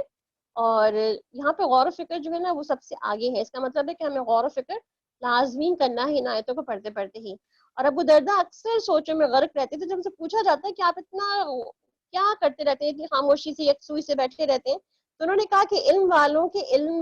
علم اور عمل میں اضافہ ہوتا ہے غور و فکر سے، یعنی اگر ہم چاہتے ہیں کہ ہمارے علم اور عمل میں اضافہ ہو تو ہمیں کبھی خاموشی سے کائنات میں چیزوں کے بارے میں غور و فکر کرنا چاہیے۔ ابن اون کہتے ہیں کہ غور و فکر کرنے سے غفلت ختم ہو جاتی ہے اور انسان کے اندر خشیت پیدا ہو جاتی ہے۔ اس کا مطلب کیا ہے کہ اس صورت میں بار بار جو ہے جو تقویٰ کا ذکر آ رہا ہے اور صبر کا ذکر آ رہا ہے، اس کا مطلب کیا ہے کہ ہم تقویٰ کا تقاضا یہ بھی ہے کہ اللہ تعالیٰ کی دی ہوئی اس قرآن پاک کی آیات پر اور اس کے دیے ہوئے اس کے جو ہے کائنات کی کچھ سبق کے اوپر ہم غور و فکر کریں۔ انشاءاللہ یہاں سے شروع کر دیں۔ ان فی خلق السماوات والارض واختلاف اللیل والنہار لآیات لأولی الالباب، بے شک آسمانوں اور زمین کی تخلیق میں اور رات اور دن کی آمد و رفت میں عقل والوں کے لیے بہت سی نشانیاں ہیں۔ وہ جو کھڑے اور بیٹھے اور اپنے پہلوؤں پر لیٹے اللہ کو یاد کرتے ہیں، وہ آسمانوں اور زمین کی تخلیق میں غور و فکر کرتے ہیں اور پکار اٹھتے ہیں کہ اے ہمارے رب، تو نے سب بے مقصد پیدا نہیں کیا، پاک ہے تو، پس ہمیں آگ کے عذاب سے بچا لے۔ ربنا انک من تدخل النار فقد اخزیتہ وما للظالمین من انصار، اے ہمارے رب، بے شک جسے تو آگ میں داخل کرے گا تو حقیقت تو نے اسے رسوا کر دیا اور ظالموں کے لیے کوئی مددگار نہیں۔ ربنا اننا سمعنا منادیا ینادی للایمان ان آمنوا بربکم فآمنا ربنا فاغفر لنا ذنوبنا وکفر عنا سیئاتنا وتوفنا مع الابرار، اے ہمارے رب، ہم نے ایک پکارنے والے کو سنا جو ایمان کی طرف پکار رہا تھا کہ تم اپنے رب پر ایمان لے آؤ، تو ہم ایمان لے آئے۔ اے ہمارے رب، ہمارے لیے ہمارے گناہوں کو بخش دے اور ہم سے ہماری برائیوں کو دور فرما دے اور ہمیں نیک لوگوں کے ساتھ فوت کرنا، آمین۔ ربنا وآتنا ما وعدتنا على رسلك ولا تخزنا يوم القیامہ انک لا تخلف المیعاد، اے ہمارے رب ہمیں وہ عطا کر دے جس کا تو نے ہم سے وعدہ، جس کا تو نے ہم سے اپنے رسولوں کے ذریعے وعدہ کیا تھا، تو ہمیں قیامت کے دن رسوا نہ کرنا، اور بے شک تو اپنے وعدے کی خلاف ورزی نہیں کرتا۔ اللہ تعالیٰ کیا بتانا چاہ رہے ہیں ان آیات میں کہ جو غور و فکر ہے وہ کیا ہوگا کہ اللہ نے کچھ بھی باطل تو نہیں بنایا، بیکار اور عبث تو نہیں بنایا، تو کیوں بنایا ہے؟ تو جب وہ اس پہ غور و فکر کرتا ہے انسان اور اللہ کی وحدانیت کو پہنچتا ہے کہ اللہ واقعی آپ نے یہ کیا کیا بنا رکھا ہے، تو آپ دیکھیں گے کس طرح سے انسان کے دل میں سے سبحان اللہ ہی نکلتی ہے۔ جیسے کل ہی ایک نیوز ویک میں جو میں پڑھ رہی تھی کہ ہبل جو سب سے بڑا ٹیلیسکوپ ہے دنیا کا، اس نے کچھ پکچرز لی ہیں آسمان اوپر، مطلب اوپر ہیونس کی جو نہیں آسمانوں کے خلا کی بہت زیادہ گہری دور کی تصویریں لی ہیں، تو اس میں ایک اسپائرل تھا جو بہت ہی حسین کلر میں اسپائرل رنگ بنا ہوا تھا، تو میں دیکھتی رہی تو خوبصورت چیز ہے کہ واقعی اللہ سبحانہ تعالیٰ نے اس کائنات میں کتنی خوبصورتیاں دے رکھی ہیں، اور جو واقعی ٹیلیسکوپ سے دنیا کی اللہ تعالیٰ کی وہ خوبصورتیاں دیکھتے ہوں گے تو ان کے دل سے شاید میرے خیال سے پتہ نہیں، شاید چاہتے یا نہ چاہتے ہوئے بھی یہی نکلتا ہوگا کہ اللہ از گریٹ، اللہ نے بہت خوبصورت بنا رکھا ہے سب کچھ اوپر، وہ بھی بہت دیکھنے کی چیز ہے۔ تو اللہ تعالیٰ بھی ہمیں کیا دعوت دے رہے ہیں؟ غور و فکر کی، اور غور و فکر کے نتیجے میں اللہ تعالیٰ کی حمد و ثنا کرنے کی دعوت دے رہے ہیں یہاں پہ۔ تو ان کے رب نے ان کی دعا قبول کر لی، اور میں نے تم سے کسی عمل کرنے والے کی، اور یہ کیا دعا کی عمل قبول کر لی کہ میں تم سے کسی عمل کرنے والے کے عمل کو ضائع نہیں کروں گا، خواہ مرد ہو یا عورت، تم میں سے بعض ہی سے ہیں، تو وہ لوگ جنہوں نے ہجرت کی اور اپنے گھروں سے نکالے گئے اور میرے راستے میں ستائے گئے، انہوں نے جنگ کی اور مارے گئے، البتہ ضرور ان کی برائیاں دور کر دوں گا، اور ایسے میں ضرور انہیں ایسے باغات میں داخل کروں گا جن کے نیچے نہریں بہ رہی ہوں گی. یہ بدلہ ہے اللہ کی طرف سے، اور اللہ ہی ہے جس کے پاس اچھا بدلہ ہے. کفار کا شہروں میں چلنا پھرنا آپ کو ہرگز دھوکے میں نہ ڈالے، یہ تھوڑا سا فائدہ ہے، پھر ان کا ٹھکانہ تو جہنم ہے، جہاں وہ کتنا برا ٹھکانہ ہے. لیکن وہ لوگ جنہوں نے اپنے رب کا تقوی اختیار کیا، ان کے لیے ایسے باغات ہیں جن کے نیچے نہریں بہتی ہیں، ان میں وہ ہمیشہ رہنے والے ہیں. یہ اللہ کی طرف سے مہمانی، اور جو اللہ کے پاس ہے وہ نیک لوگوں کے لیے زیادہ بہتر ہے. بے شک اہل کتاب میں سے کچھ ایسے بھی ہیں جو اللہ پر ایمان لاتے ہیں اور اس پر جو تمہاری طرف نازل کیا گیا ہے، اور اس پر بھی جو ان کی طرف نازل کیا گیا تھا، اللہ کے لیے عاجزی اختیار کرنے والے ہیں. اللہ کی آیات کو تھوڑی قیمت کے عوض نہیں بیچتے. ایسے ہی لوگوں کا اجر ان کے رب کے پاس ہے، بے شک اللہ جلد حساب لینے والا ہے. یا ایھا الذین آمنوا یا ایھا الذین آمنوا اصبروا وصابروا ورابطوا واتقوا اللہ لعلکم تفلحون. اے لوگوں جو ایمان لائے ہو، صبر کرو اور مقابلے پر مضبوط رہو، اور مقابلے کے تیار رہو. اللہ کا تقوی اختیار کرو تاکہ تم کامیاب ہو جاؤ. یہاں پر اللہ سبحانہ تعالیٰ کامیابی کا سرٹیفکیٹ دے رہے ہیں کہ کامیابی حاصل کرنے کے لیے صبر اور تقوی تو لازمی چیزیں ہیں. اگر وہ نہیں ہے ہمارے پاس تو سمجھیں نہ ہی صبر کا کوئی ہم نے فائدہ اٹھایا، اور نہ ہی تقوی کی زندگی ہی گزار کر ہم نے کوئی جنت کمائی اپنے لیے. ان آیات کی تلاوت سنتے ہیں ایک ویڈیو کی شکل میں. مدیحہ لگا دیجیے گا.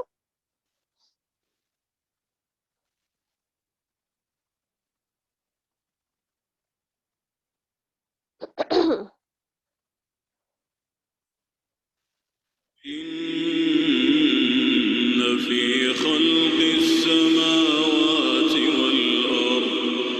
إن في خلق السماوات والأرض واختلاف الليل والنهار لآيات لأولي الألباب الذين يذكرون الله قياما وقعودا وعلى جنوبهم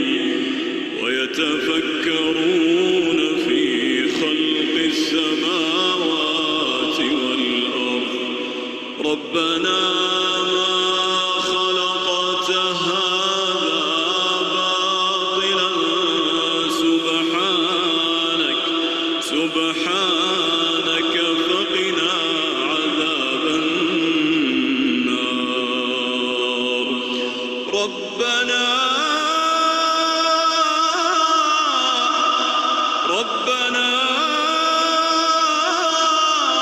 إنك من تدخل النار فقد أخزيته وما للظالمين من أنصار ربنا إننا سمعنا مناديا ينادي للإيمان أن آمنوا بربكم فآمنا ربنا فاغفر لنا ذنوبنا وكفر عنا سيئاتنا وتوفنا. جی الحمدللہ. یہ ویڈیو جب میں نے دیکھی تھی تو مجھے خود بہت اچھی لگی تھی کہ دنیا کا سب سے یہ پیک کا مقام ہے جہاں پر کہتے ہیں کہ سورج چاند ستارے جیسے نا بہت ہی جیسے ابھی یہ چاند تھا جو نظر آ رہا تھا بہت ہی قریب سے جاتا ہوا. تو الحمدللہ اللہ سبحانہ تعالیٰ نے آج کل جیسے بھی بات کر رہی تھی ہبل کی ٹیلیسکوپ کی، تو آج کل ایسی بہت سی چیزیں دیکھنے کے لیے ہمیں سہولت دے رکھی ہے. ایسا نہیں ہے کہ ہم مشاہدہ ہی نہیں کر سکتے، ہم کائنات میں غور و فکر ہی نہیں کر سکتے، ہم کائنات میں غور و فکر کر سکتے ہیں بہت ہی احسن طریقے سے. ہمیں آج کل سب کچھ اویلیبل ہے الحمدللہ. چلیں پھر آ جائیں ہم سورہ نساء شروع کرتے ہیں، اور النساء شروع کرنے سے پہلے میں کچھ باتیں ذرا اس پوری صورت کا ایک طرح سے بیک گراؤنڈ آپ کو بتانا چاہتی ہوں، تاکہ آپ کے ذہن میں ایک پکچر بن جائے کہ وائی سورہ نساء، اور خصوصاً آپ دیکھیں نا النساء خواتین کے لیے بات ہو رہی ہے۔ ہم؟ اس کا مطلب ہے کہ خواتین سے اللہ سبحانہ تعالیٰ نے مخاطب ہو کے یہاں بہت ساری باتیں کی ہیں، تو ہم سب کہتے ہیں نا آنر فیل کرتے ہیں کہ اس پوری کتاب میں اللہ سبحانہ تعالیٰ کی سورہ رجال کوئی نہیں ہے مگر سورہ نساء ہے۔ اس کا مطلب ہے اللہ تعالیٰ نے خواتین کو کتنی رسپیکٹ دی ہے کہ ایک سورت ہی ان کے نام سے نومینیٹ کر دی۔ اس کا مطلب ہے کہ we should proud of our self کہ ہم خواتین ہیں، ہمیں مرد بننے کی ضرورت نہیں ہے۔ اچھا، دوسرا جو ایک اس میں بہت ہی ایک زبردست ہم پوری صورت میں دیکھیں گے، وہ کس سرکل کے گرد وہ چیز گھوم رہی ہے، وہ بیسکلی سوشل انٹیلیجنس ہے۔ اب دیکھیں آج کل انٹیلیجنس سے بہت سارا کام ہو رہا ہے، ایموشنل انٹیلیجنس، سوشل انٹیلیجنس اور وغیرہ وغیرہ۔ تو ہم دیکھتے ہیں کہ اس پوری صورت کو اگر ہم اوور آل اس کا مطالعہ کریں تو ہمیں سوشل انٹیلیجنس ہمیں نظر آتی ہے اس کے اندر، کہ سچی ہمدردی ہمیں کس سے ہونی چاہیے، دوسروں کا خیر خواہ کون ہوتا ہے، کون ہی جو دوسروں کے درد کا احساس کرتا ہے، اور کون پھر اس درد کو دور کرنے کی تدبیر بھی کرتا ہے۔ بینگ اے ویمن ہم کیا کرتے ہیں، ہمارا کردار کیا ہے، ہمارے رول ماڈلز کیا ہیں۔ اور آپ دیکھیں نا، ہم رول ماڈلز اپنے آپ کو کہتے ہیں تو کیوں کہہ رہے ہیں کہ بیکاز ہم میں سے بہت سے لوگ اپنے آپ کو کہتے ہیں نا کہ آپ کیا ہیں جی ہم ہاؤس وائفز ہیں۔ آپ دیکھیں ہاؤس وائفز تو وہ ہوتی ہیں جو گھروں میں کام کرتی ہیں نا، جھاڑو پوچھا برتن، ان کو ہاؤس وائفز کہتے ہیں۔ We are the nation builders. تو ہم کیا ہیں، ہم نیشن بلڈرز ہیں، نیشن کو بلڈ کرنے کے لیے بیٹھے ہیں۔ تو ہمارے پاس ایک نیشن بلڈر کی ذمہ داریاں ہیں۔ اگر ہم کو محسوس کریں نا، کتنے نام چینج کرو تو کچھ اپنے آپ کو نا کچھ ایک آنر سے فیلنگ آنی شروع ہو جاتی ہے۔ تو now we are using our house wife instead of nation builders, تو وی آر نیشن بلڈرز۔ تو نیشن بلڈر ہونے کی حیثیت سے ہماری سوشلی جو رسپانسبلٹیز بنتی ہیں جس کو ہم بہت انٹیلیجنٹلی ادا کر سکتے ہیں۔ تو انشاءاللہ العزیز ہم سورہ نساء میں ایک اس کا برڈ ویو دیکھیں اگر تو کیا ہے، ہمیں اس میں بہت سے لوگوں کے لیے کہ ان کے لیے سوشل جیسے کہ لوگ موجود ہیں جو دنیا میں معاشرے میں رہتے ہیں، ان کی کیا ضرورتیں ہیں،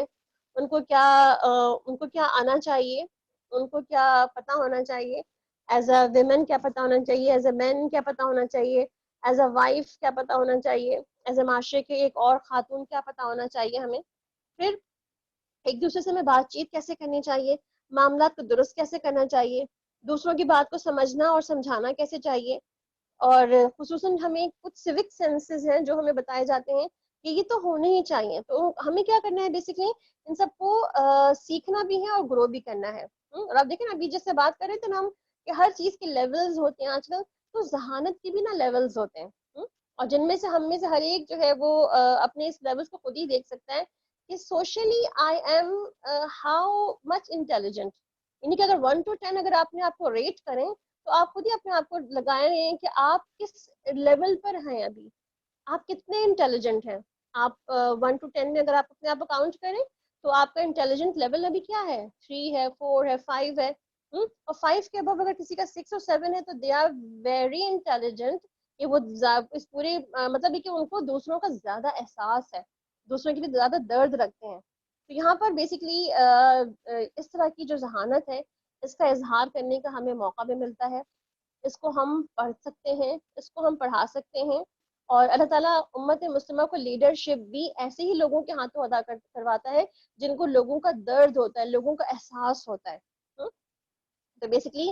یہاں پر نیشن بلڈرز اور ویمنز لیڈرشپ کی بات ہو رہی ہے، جو اپنے گھروں میں ہر ایک ویمن جو ہے وہ ایک لیڈر کی صورت میں موجود ہے۔ تو آئیے ہم دیکھتے ہیں کہ ویمن لیڈر کو اللہ سبحانہ تعالیٰ کیسے ایڈریس کر رہے ہیں، اور اس کو کیا کیا کہنا چاہ رہے ہیں، کیا بتانا چاہ رہے ہیں کہ وہ کیا کرے اور کیا نہ کرے۔ ٹھیک ہے، بسم اللہ الرحمن الرحیم، یا ایہا الناس، یا ایہا الناس اتقوا ربکم الذی خلقکم من نفس واحدہ وخلق منها زوجها وبث منہما رجالا کثیرا ونساء۔ لوگوں اپنے رب سے ڈرو جس نے تم کو ایک جان سے پیدا کیا اور اسی جان سے اس نے تمہارا جوڑا بنایا، اور ان دنوں اور ان دونوں سے بہت سے مرد اور عورت دنیا میں پھیلا دیے. اس اللہ سے ڈرو جس کا واسطہ دے کر تم ایک دوسرے سے اپنا حق مانگتے ہو, اور رشتہ و قرابت کے تعلقات کو بگاڑنے سے پرہیز کرو. یقین جانو کہ اللہ تم پر نگرانی کر رہا ہے. یہاں پر ہمیں ایک بہت ہی کام کا نقطہ جو ہمیں خواتین اور ایک لیڈر ہونے کی حیثیت سے پتہ چلتا ہے وہ کیا, کہ رشتے داروں کو نبھانا, رشتے داریوں کو نبھانا, قرابت کے تعلقات کو بگاڑ کے نہیں بلکہ صلاح کر کے رکھنا. اور آپ دیکھیں رشتوں کو جوڑنے کے لیے اللہ سبحانہ تعالیٰ نے ہمیں یہاں پہ بہت ہی خوبصورت آیت دی. اور آپ کو پتہ ہے نا کہ یہ آیت جو ہے ہمارے خطبہ نکاح میں بھی شامل ہے. یعنی کہ ہم میں سے ہر ایک خطبہ نکاح چونکہ سنتا ہی نہیں ہے, صرف سگنیچر ہی کیے جاتے ہیں ہمارے ہاں, اور اگر پڑھا بھی جاتا ہے خطبہ نکاح تو وہ صرف مرد حضرات کے درمیان پڑھا جاتا ہے, وہ بھی خاموشی سے پڑھ کے جو ہے ہاں ہاں کر لی جاتی ہے, قبول ہے قبول ہے اور بس ختم. اصل میں نکاح, خطبہ نکاح میں یہ آیات شامل ہے جس میں سے ایک آیت سورہ نساء کی یہی والی ہے. اور آپ سوچیں کہ اللہ سبحانہ تعالیٰ کیا میسج دے رہے ہیں نکاح کرنے والوں کو, کہ وہ تسالون بہ والارحام, یعنی کہ وہ رشتہ داروں کے بارے میں سوال کیے جائیں گے, ان سے پوچھا جائے گا. اور ایک بہت خوبصورت سا جو ہے وہ الحمدللہ ہمارا رشتہ داریوں کو, رشتوں کو نبھانے کے بارے میں بہت ہی حسین سا ایک کارڈ ہے جو آپ ایک دوسرے کو تحفہ دے سکتے ہیں عید پہ, as a Eid gift Eid card بنا کے دے سکتے ہیں. کہ اس میں بہت ہی خوبصورت احادیث موجود ہے, اور بہت ہی خوبصورت سے جو ہے اس میں آپ صلی اللہ علیہ وسلم کی جو ہے تفسیر گائیڈ لائن موجود ہے کہ رشتہ داری کیا ہوتی ہے, رشتہ داروں میں احسان کیا ہوتا ہے, اور کیا کیا ایسی چیزیں ہیں جو ایک رشتہ داری نبھانے کے لیے یا ایک اچھی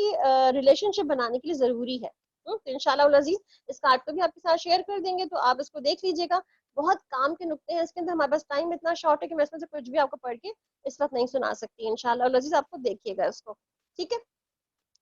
پھر آتے ہیں اللہ تعالیٰ آگے ہم سے کیا فرما رہے ہیں, وَآتُوا الْيَتَامَى أَمْوَالَهُمْ, یتیموں کا مال ان کو واپس دو, اچھے مال کو برے مال سے نہ بدل ڈالو. اب یہاں سے کچھ سوسائٹی کے ایسے سپریسڈ لوگوں کے بارے میں بات ہو رہی ہے, جیسے آرفنز ہیں, جیسے کہ ویمنز ہیں انشاءاللہ, تو ان کے بارے میں بات ہوگی کہ انہوں دیکھا یہ جاتا ہے کہ ہمارے ہاں جو امیر رشتہ دار ہوتے ہیں وہ غریب رشتہ داروں کا حق مار ہی لیتے ہیں. تو یہاں پر اللہ سبحانہ تعالیٰ کیا بتا رہے ہیں کہ امیر رشتہ دار جو ہے وہ غریب رشتہ داروں کا حق نہ ماریں, کیونکہ آپ صلی اللہ علیہ وسلم نے کیا فرمایا کہ امیر رشتہ دار غریب رشتہ دار کی مدد نہ کرے تو وہ جہنم کا ایک سانپ ہے, جو شجاع نام کا سانپ ہے. تو جہنم میں انشاءاللہ جہنم میں سبحانہ تعالیٰ اس شجاع نامی سانپ کو اس شخص کے اوپر مسلط فرما دیں گے جو غریب رشتہ داروں کو ان کا حق نہ دے. تو آپ دیکھیں اس کا مطلب ہے کہ اللہ سبحانہ تعالیٰ نے ہم پر جو مال ہمیں دیے رکھا ہے وہ مال صرف ہمیں کسی انعام کے طور پر نہیں ملا, بلکہ وہ ہمیں ٹیسٹ کے طور پر ملا ہے کہ ہم اس کو شیئر کتنا کرتے ہیں, کن لوگوں کے ساتھ بانٹتے ہیں, معاشرے کے غریب طبقوں کے ساتھ, غریب عوام کے ساتھ, یا اپنے غریب رشتہ داروں کے ساتھ, یا بالکل اپنے بینک میں جمع ہی کرتے چلے جاتے ہیں, پاکستانی بینک میں تو فورن بینک میں تو پھر پراپرٹیز کی شکل میں, تو کس کس صورت میں. اللہ تعالیٰ کیا فرما رہے ہیں کہ اپنے ماں کے ان کے مال اپنے مال کے ساتھ ملا کر نہ کھا جاؤ, یہ بہت بڑا گناہ ہے. یعنی اگر بعض اوقات ہم یتیموں کو اپنے گھر لے بھی آتے ہیں تو اس کے لیے اس کی کیا بڑی وجہ ہوتی ہے کہ ان کے پاس جو پراپرٹی, جو بزنس, یا جو ان کے پاس مال ہوتا ہے ان کو بھی ملا کر کھانے کی ہی کوشش کی جاتی ہے. اللہ تعالیٰ کیا فرما رہے ہیں ان کے بارے میں, اور اگر تم یتیموں کے ساتھ بے انصافی کرنے سے ڈرتے ہو تو جو عورتیں تمہیں پسند آئیں ان میں سے 2 3 4 سے نکاح کر لو. یعنی کہ یہ حکم نہیں دیا جا رہا, خواتین اس بات پہ بہت چڑھتی ہیں کہ کیا مردوں کو اللہ تعالیٰ نے یہاں پہ رائٹس دے دی 4 نکاح کر لو, 4 کی اجازت ہے. یہ اجازت نہیں ہے بلکہ یہ رخصت ہے. یعنی کہ بعض اوقات جب ایک جو ہے وہ مشکل ہو جاتی ہے تو اللہ تعالیٰ نے یہاں پہ رخصت دے دی ہے کہ ٹھیک ہے کہ 2 کر لو, 3 کر لو, 4 بھی کر سکتے ہو. اٹ ڈیپینڈس کہ حالات کیسے ہیں, اٹ ڈیپینڈس کہ کیا صورتحال ہے, سب کو حق ادا کر سکتے ہو کہ نہیں کر سکتے ہو. لیکن اگر تمہیں اندیشہ ہو کہ ان کے ساتھ تم عدل نہ کر سکو گے تو ایک ہی بیوی کرو. اور یہاں پر مجھے جو ہے نا ڈاکٹر ذاکر نائک کی بات بہت اچھی لگتی ہے. وہ کہتے ہیں پوری دنیا میں کسی ریلیجن میں چلے جائیں آپ, کوئی ریلیجن یہ نہیں کہتا کہ بس ایک ہی کرو. سب کہتے ہیں کہ کرنے کی گنجائش ہے, کر سکتے ہیں, بالکل کر سکتے ہیں. کوئی کہتا ہے بالکل نہ کرو, کوئی کہتا ہے ایک ہی کرو, کوئی کہتا ہے جو ہے وہ ایک کے بعد ایک کو لیگل کر لو, باقی سارے انلیگل رکھ لو. یہاں پر اسلام باقاعدہ ایک ہمیں اجازت تو ایک ہی کی دے رہا ہے اور رخصت ہمیں باقی کی دے رہا ہے کہ ٹھیک ہے کوئی ایسا وقت آ پڑا ہے, جیسے آج کل باقاعدہ فتوے دے رکھے ہیں ہمارے علماء نے کہ جو مسلمانوں کی حالت ہے کہ خواتین کی تعداد زیادہ ہو گئی ہے, مردوں کی تعداد کم ہو گئی ہے, تو اس میں جو ہے وہ ایک سے زیادہ اگر گنجائش ہے وہ کر سکتے ہیں, وہ رکھ سکتے ہیں, ان کے ساتھ وہ حق ادا کر سکتے ہیں, انصاف کر سکتے ہیں, تو پھر وہ ایک سے زیادہ بھی کر سکتے ہیں. تو اللہ سبحانہ تعالیٰ یہاں پہ کیا کہہ رہے ہیں, بیسکلی ہم سب خواتین جو نا چڑھتی اس بات سے کہ اللہ تعالیٰ کا حکم سمجھتی ہیں. یہ حکم نہیں ہے, بیسکلی یہ رخصت ہے. اجازت تو بس ایک ہی کی اللہ تعالیٰ نے دے رکھی ہے. پھر یا ان عورتوں کو زوجیت میں لاؤ جو تمہارے قبضے میں آئی ہیں. بے انصافی سے بچنے کے لیے یہ زیادہ بہترین راستہ ہے، یعنی کہ درست راستہ یہی ہے. وہ کہتے ہیں نا کہ عورت سے 4 چیزوں پہ نکاح کیا جاتا ہے، عورت کے مال پر، حسن پر، اس کے نسب پر یا اس کے دین کی بنا پر. آپ نے کیا فرمایا کہ تمہارے ہاتھ خاک آلود ہو، عورت کو دین کی بنا پر نکاح کیا کرو، یعنی کہ دین کرائیٹیریا ہو تمہاری نکاح کرنے کے لیے، نہ کہ یہ کہ عورت کا حسن اور جمال اور اس کا مال و دولت وغیرہ. اور عورتوں کے مہر خوش دلی کے ساتھ فرض جانتے ہوئے ادا کرو، یعنی کہ فرض یعنی کہ عورتوں کا جو مہر ہے یہ ضروری. اور مہر کے بعد تو آپ کو یقین ہے یا اس بات پہ پتہ ہی ہوگا کہ مہر کے بغیر نکاح نہیں ہوتا. البتہ اگر وہ خود ہی خوشی سے اپنے مہر کا کوئی حصہ تمہیں معاف کر دیں، یعنی کہ کچھ حصہ، ایسے نہیں بعض اوقات عورتیں کہتی ہیں چلو ٹھیک ہے جاؤ رہنے دو، مجھے نہیں چینا لینا، تم ہی اپنے مال میں لگا دو، خرچ کر لو، یا مرد کے پاس اتنی گنجائش نہیں ہے تو عورت خود ہی اپنا مہر معاف کر دیتی ہے. عورت خوشی سے اگر کچھ دے دے تو الگ بات ہے، مرد کو چھیننا نہیں چاہیے، زبردستی قبضہ نہیں کرنا چاہیے، اور یہ نہ کرے کہ دے ہی نہ سرے سے عورت کو. عورت دے کے واپس لے لے، معاف کر دے تو الگ بات ہے. ٹھیک ہے، کیا کہا جا رہا ہے کہ عورت اگر خوشی سے اپنے مال کا کچھ حصہ تمہیں معاف کر دے تو تم پھر اسے مزے سے کھا سکتے ہو، اور وہ اپنے وہ مال جنہیں اللہ نے تمہاری قیام زندگی کا ذریعہ بنا دیا ہے نادان لوگوں کے حوالے نہ کرو، البتہ انہیں کھانے اور پہننے کے لیے دو، اور انہیں نیک ہدایت کرو. یعنی کہ وہ بچے، یہ وہ یتیم جو تمہارے گھروں میں پل رہے ہیں، جو ابھی عقل اور شعور نہیں رکھتے، تو ان کے لیے ان کے ہاتھوں میں ان کے پیسے مت پکڑا دو کہ وہ ضائع کر دیں اس کو. ٹھیک ہے، تو اس لیے یہاں پہ کہا جا رہا ہے کہ ان کے ساتھ اچھا برتاؤ کرو، ان کے ساتھ اچھی طریقے سے رہو، مگر ابھی ان کو ان کا مال ہینڈ اوور نہ کرو. اور یتیموں کی آزمائش کرتے رہو، یعنی آزمائش کرتے رہو مطلب ہے کہ ان کو دیکھتے رہو، ان کو جج کرتے رہو، ان کو تیار کرتے رہو، تاکہ آگے جا کر کے وہ اپنا مستقبل خود ہی سنوار سکیں، اپنے پاؤں پہ خود ہی کھڑے ہو سکیں، یہاں تک کہ وہ نکاح کے قابل عمر کو پہنچ جائیں. پھر اگر تم ان کے اندر اہلیت پاؤ تو ان کے مال کو ان کے حوالے کر دو. ٹھیک ہے، یعنی کہ مال کب حوالے کیا جائے گا؟ جب واقعی وہ اس قابل ہوں کہ اپنے مال کو سنبھال سکیں. ایسا کبھی نہ کرنا کہ حد انصاف سے تجاوز کر کے ان کے خوف سے ان کے مال کو جلدی جلدی کھا جاؤ کہ بڑے ہو کر وہ اپنے حق کا مطالبہ کریں گے، یعنی کہ ایسا بھی نہیں کرنا چاہیے. یتیم کا جو سرپرست مالدار وہ پرہیزگاری سے کام لے، اور جو غریب ہو معروف طریقے سے کھائے. پھر جب ان کے مال کو ان کے حوالے کرنے لگو تو لوگوں کو اس پر گواہ بنا لو، اور حساب لینے کے لیے اللہ کافی ہے. مردوں کے لیے اس مال میں حصہ ہے جو ماں باپ اور رشتہ داروں نے چھوڑا ہو، اور عورتوں کے لیے بھی اس مال میں حصہ ہے جو ماں باپ اور رشتہ داروں نے چھوڑا ہو. خواہ تھوڑا یا بہت، یہ حصہ اللہ کی طرف سے مقرر ہے، یعنی کہ ہر ایک کا حصہ اللہ نے مقرر کر دیا ہے. اور جب تقسیم کے موقع پر کنبے کے لوگ یتیم مسکین آئیں تو اس پر ان مال میں سے کچھ ان کو ادا کرو، اور ان کے ساتھ بھلے طریقے سے بات کرو. لوگوں کو اس بات میں خیال کر کے ڈرنا چاہیے کہ وہ خود اپنے پیچھے بے بس اولاد چھوڑتے تو مرتے وقت انہیں اپنے بچوں کے حق میں کیسے کچھ اندیشے لاحق ہوتے. بس چاہیے کہ وہ اللہ سے ڈریں اور راستی کی بات کریں، یعنی کہ نیک بات کریں، اچھی بات کریں، سچی بات کریں. جو لوگ ظلم کے ساتھ یتیموں کا مال کھاتے ہیں در حقیقت اپنے پیٹ میں آگ بھرتے ہیں، وہ ضرور جہنم کی بھڑکتی ہوئی آگ میں جھونکے جائیں گے. یعنی کہ جو شخص جو ہے وہ کسی بھی کمزور کا حق مارتا ہے. اب دیکھیں کمزوروں کے حقوق دینے والی بات ہو رہی ہے نا اس صورت کے اندر. تو جو سب سے کمزور ایک خاتون، ایک عورت جو ہوتی ہے جو عموماً معاشرے میں کمزور ہوتی ہے، اور ایک جو ہے ایسے بچے ہوتے ہیں جو کمزور ہوتے ہیں، جو اپنے بارے میں کچھ نہیں کر سکتے، تو اللہ تعالیٰ نے ان دونوں کمزور کے حقوق کو پروٹیکٹ کیا ہے اس میں. اور یہ کہا ہے کہ ان تمام لوگوں کو بھی اللہ سبحانہ تعالیٰ کی طرف سے وہ نوازا جائے اور وہ کیا جائے ان کے ساتھ، تاکہ انسان ایک طرح سے جہنم سے ڈرتا ہوا ہو تو وہ ضرور ایسے کوئی برے کام، ایسے کوئی کام نہیں کرے گا. اور مومن تو وہی ہے نا جو اپنے لیے سوچ رہا ہے دوسروں کے لیے بھی سوچے، اور اپنے لیے اچھا سوچ ہے اس کا مطلب دوسروں کے لیے بھی اچھا سوچو، دوسروں کا مال بھی ضائع نہ کرو. تمہاری اولاد کے بارے میں یہاں سے اللہ تعالیٰ جو ہے وہ ہمیں ایک اور صورت کا حصہ یہاں پہ وہ دے رہے ہیں کہ جہاں پر باقاعدہ جو وراثت کی تقسیم ہے اور جو مال کی جو اصل تقسیم ہے کہ کیسی ہونی چاہیے، کیونکہ صورت مدنی ہے، اور اللہ سبحانہ تعالیٰ اس مدنی صورت میں ایمان والوں سے مخاطب ہے بار بار، تو ایمان والوں کی ہی کچھ اور مزید جو ہے ان کے مالی معاملات، ان کے گھریلو معاملات، ان کے بہت سارے معاملات کو باقاعدہ اللہ تعالیٰ ایک لا مینٹین کر کے دے رہے ہیں کہ کیا ہونا چاہیے، کیسے ہونا چاہیے، تاکہ انسانوں کے اپنے جھگڑے ختم ہو جائیں. ٹھیک ہے، تمہاری اولاد کے بارے میں اللہ تمہیں ہدایت کرتا ہے، اور کیا ہدایت کرتا ہے کہ مرد کا حصہ 2 عورتوں کے برابر ہے. اچھا، اس سے بھی بڑا ہمیں ہوتا ہے کہ 2 برابر، یعنی کہ زیادہ حصہ ہمیں کیوں، مردوں کو کیوں ملا، ہمیں کم کیوں ملا؟ اب دیکھو ان کی ذمہ داریاں زیادہ ہیں نا، اور ہماری ذمہ داریاں کم ہیں. اگر میت کے وارث 2 سے زائد لڑکیاں ہوں تو انہیں ترکے کا 2/2 حصہ دیا جائے گا، اور اگر ایک ہی لڑکی وارث ہو تو آدھا ترکہ اس کا ہے. اگر میت صاحب اولاد ہو تو اس کے والدین میں سے ہر ایک کو ترکے کا چھٹا حصہ یعنی کہ 1/6 ملے گا، اور اگر وہ صاحب اولاد نہ ہو تو والدین ہی اس کے وارث ہوں گے، تو ماں کو 1/3 یعنی کہ تیسرا حصہ دیا جائے گا، اور اگر میت کے بھائی بہن بھی ہو تو ماں کو چھٹے حصے کی حقدار ہوگی، نہیں 1/6 کی حقدار ہوگی۔ یہ سب حصے اس وقت نکالے جائیں گے جبکہ وصیت جو میت نے کی وہ پوری کر دی جائے، اور جو قرض جو اس پر ہو وہ ادا کر دیا جائے۔ تم نہیں جانتے تمہارے ماں اور باپ تمہاری اولاد میں سے کون بلحاظ نفع تم سے زیادہ قریب تر ہے، یہ حصے اللہ نے مقرر کر دیے ہیں، یعنی کہ ہمیں کوئی بھی اب اس کے بارے میں اور یوں نہیں کرنا چاہیے۔ اللہ نے یہ رائٹس جو ہے وہ دے دیے ہیں سب کو، سب کے حصے تقسیم اللہ نے کر دیے ہیں، تو نہ اللہ کی تقسیم پر ہمیں شکایت ہونی چاہیے، نہ اس کی جو ہے وہ اس بات پہ شکایت ہونی چاہیے کہ اس نے ہمیں کم میں اور کسی اور کو زیادہ کیوں دیا۔ اللہ کو سب سے زیادہ پتا ہے اپنے بندے کے بارے میں۔ یہ حصے اللہ نے مقرر کر دی ہیں، اللہ یقیناً سب حقیقتوں سے واقف ہے اور ساری مصلحتوں کا جاننے والا ہے۔ اور تمہاری بیوی نے جو کچھ چھوڑا ہو اس کا آدھا حصہ تمہیں ملے گا اگر وہ بے اولاد ہو، ورنہ اولاد ہونے کی صورت میں ترکے کا 1/4 حصہ تمہارا ہے، جبکہ وصیت جو انہوں نے کی وہ پوری کر دی جائے اور قرض جو انہوں نے چھوڑا وہ ادا کر دیا جائے، اور وہ تمہارے ترکے میں 1/4 کی حقدار ہوں گی اگر تم بے اولاد ہو، ورنہ صاحب اولاد ہونے کی صورت میں ان کا حصہ 8واں ہوگا،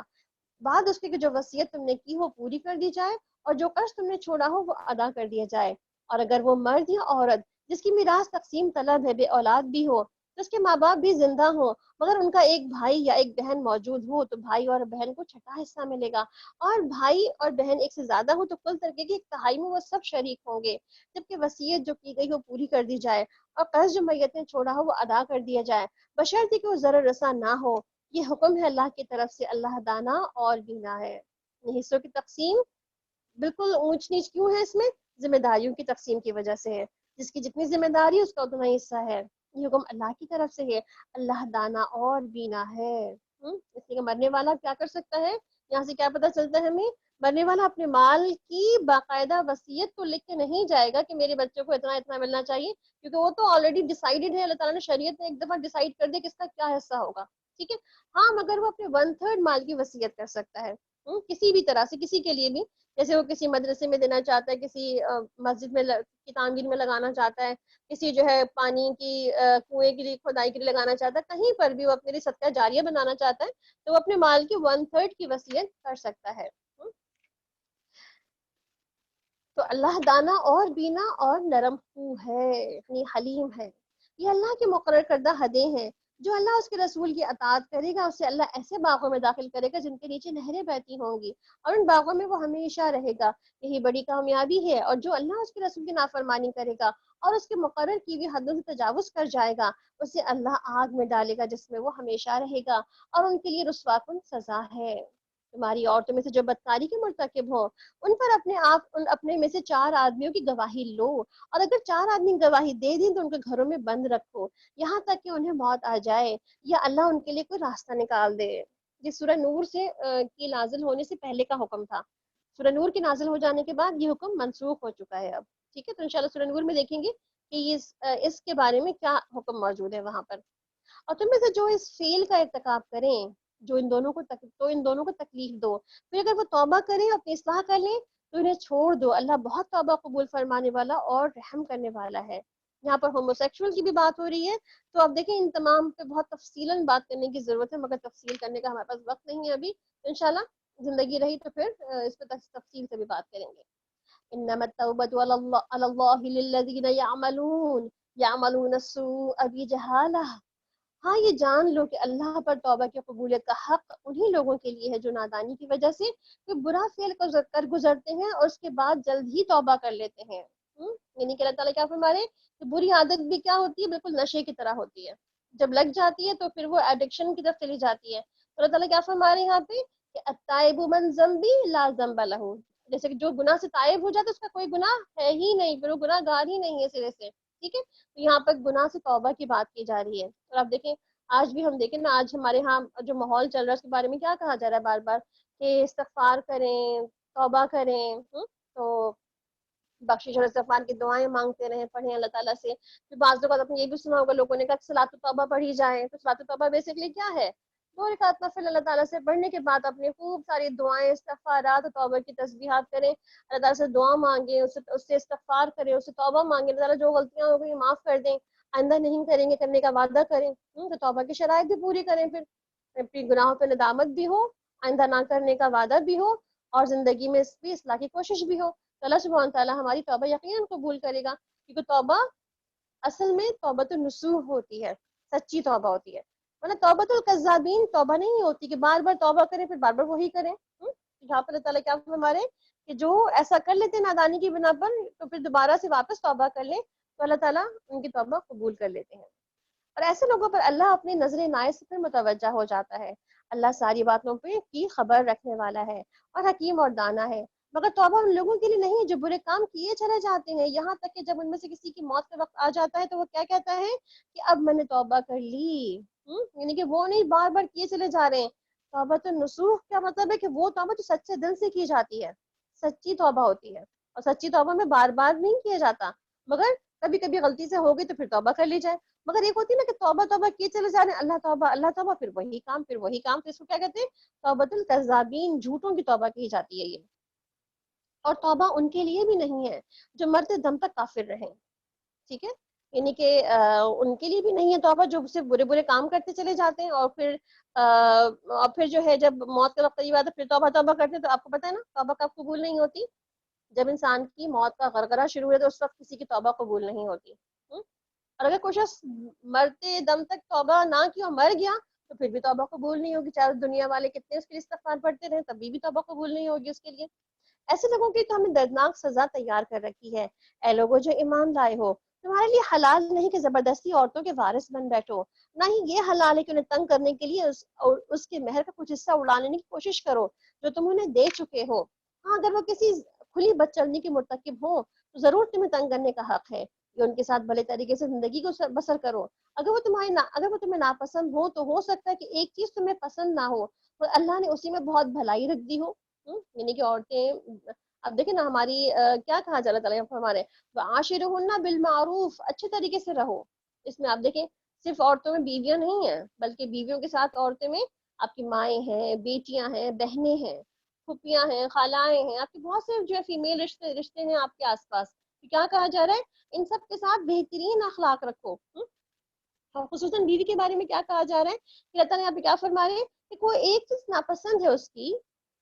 فار ایگزامپل اس کی صورت اتنی اچھی نہیں لگتی، جیسے تم نے آئیڈیل بنا رکھا تھا کہ فلاں ہیروئن کی طرح وہ ہو، ویسی نہیں ہے، مگر وہ خوبصورت تو ہے، گھر کا خیال رکھتی ہے، تمہیں اس سے بچے دی دی اچھے سے، گھر کو جو ہے وہ گھر بنا کے رکھتی، تمہاری سسرال تمہارے گھر والوں سے اچھے تعلقات اس کے، تو اس کی بہت سی خوبیاں ہیں نا، تو اس کی خوبیوں پہ نظر رکھو، ایک چیز اچھی نہیں لگتی کوئی بات نہیں، دوسری چیز تو بہت اچھی ہے اس کی۔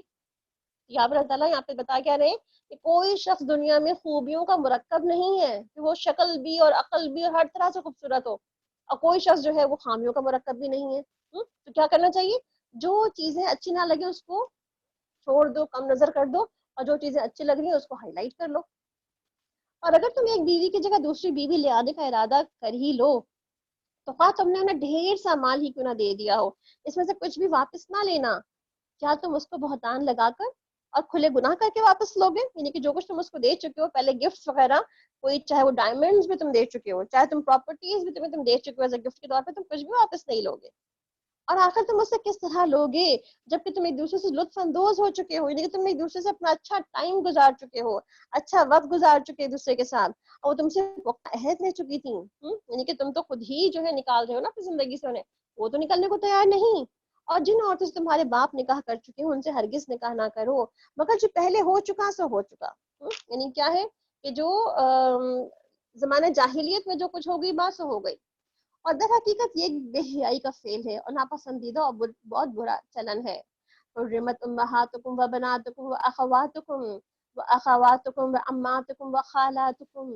تم پر حرام کر دی گئی تمہاری مائیں، بیٹیاں، بہنیں، پھوپھیاں، خالائیں، بھتیجیاں، بھانجیاں، اور تمہاری وہ مائیں جنہوں نے تمہیں دودھ پلایا ہو، اور تمہاری 2 شریک بہنیں، اور تمہاری بیویوں کی مائیں، اور تمہاری بیویوں کی لڑکیاں جنہوں نے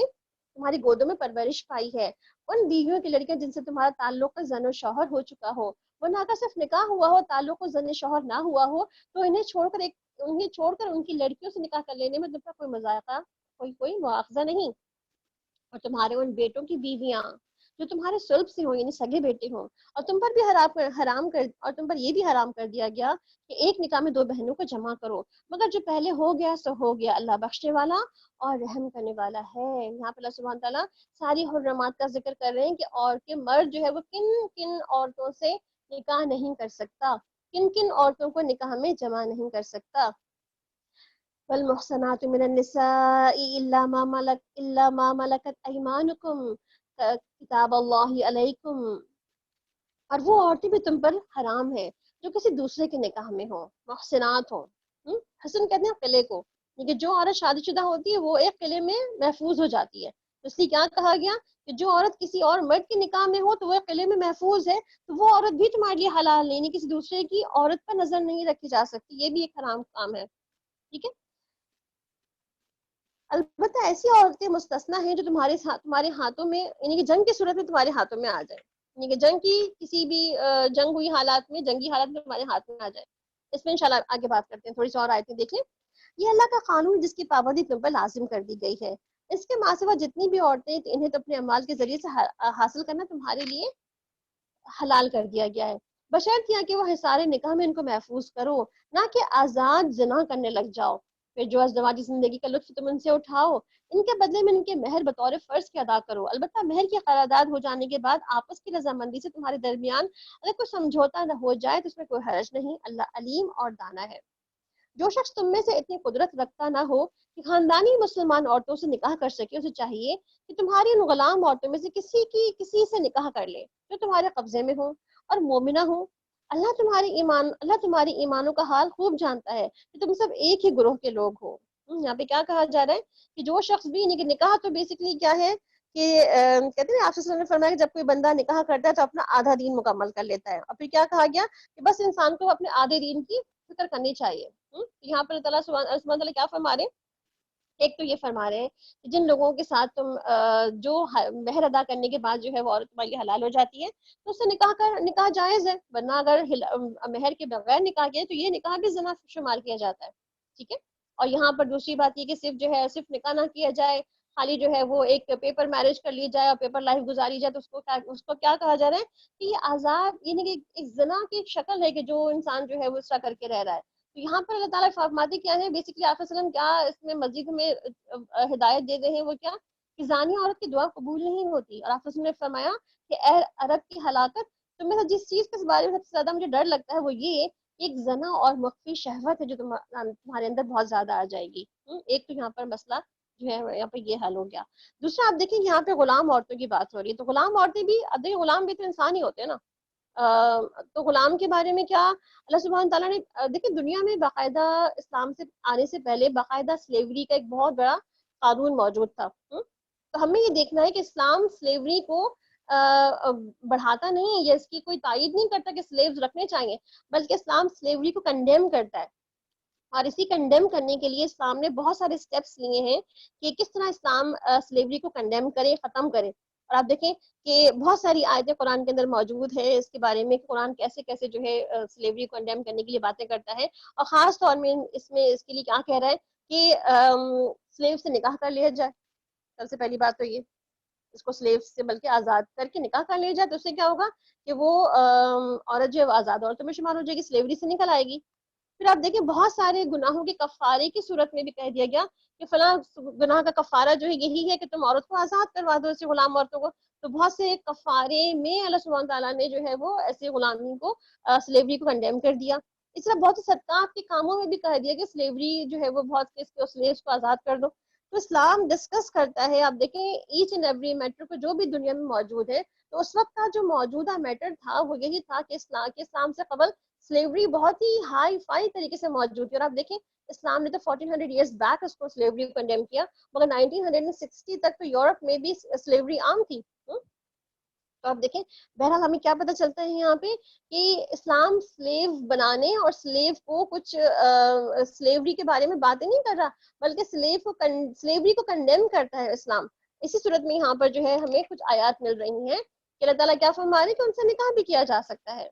تو لہٰذا ان کے سرپرستوں کی اجازت سے ان سے نکاح کر لو اور معروف طریقے سے ان کے مہر ادا کرو تاکہ وہ حصار نکاح سے محفوظ ہو جائیں اور محسنات بن کر رہیں۔ اور زنا نہ کرتی پھریں اور نہ چوری چھپی آشنائیاں کریں. پھر جب وہ سارے نکاح میں محفوظ ہو جائیں اور اس کے بعد کسی بد چلنے کے مرتکب ہوں تو ان پر اس کی سزا بنسبت آدھی سزا ہے جو خاندانی عورتوں کے لیے مقرر ہے. یہ سہولت تم میں سے ان لوگوں کے لیے پیدا کی گئی ہے جن کو شادی نہ کرنے سے بند تقویٰ ٹوٹ جانے کا اندیشہ ہو. یعنی کہ جو لوگ شادی نہ کر سکیں، شادی کے لیے کسی آزاد عورت یا کسی اپنے اسٹیٹس کی عورت سے شادی نہ کر پائیں، تو ان کے بارے میں کہا جا رہا ہے کہ پھر وہ زنا نہ کریں، وہ غلط اور حرام فعل میں نہ لگ جائیں، بلکہ کسی اپنے سے کم عورت سے جو ہے وہ نکاح کر لیں. لیکن اگر تم صبر کرو تو یہ تمہارے لیے بہتر ہے اور اللہ بخشنے والا مہربان ہے. آپ دیکھیں آپ حسن کیا فرماتے ہیں کہ کوئی مرد کسی مرد سے تنہائی میں نہ ملے. اسی طرح عورت کو بھی جو ہے وہ کہا گیا، عورت کے لیے بھی کہ کوئی مرد کسی عورت کو نکاح کے بغیر ہاتھ نہ لگائے، چھوئے نہیں. اور تم میں سے کسی کے سر پر اگر لوہے کا ہتھوڑا مار دیا جائے تو وہ کسی عورت کو چھونے سے یعنی کہ چھونے سے زیادہ بہتر ہے کہ تم کو سر پہ اپنے ہتھوڑا کھا لو، یعنی کہ نہ چھوؤ، کیونکہ آخرت میں تمہیں اس چھونے سے کتنی سزا ملنے والی ہے.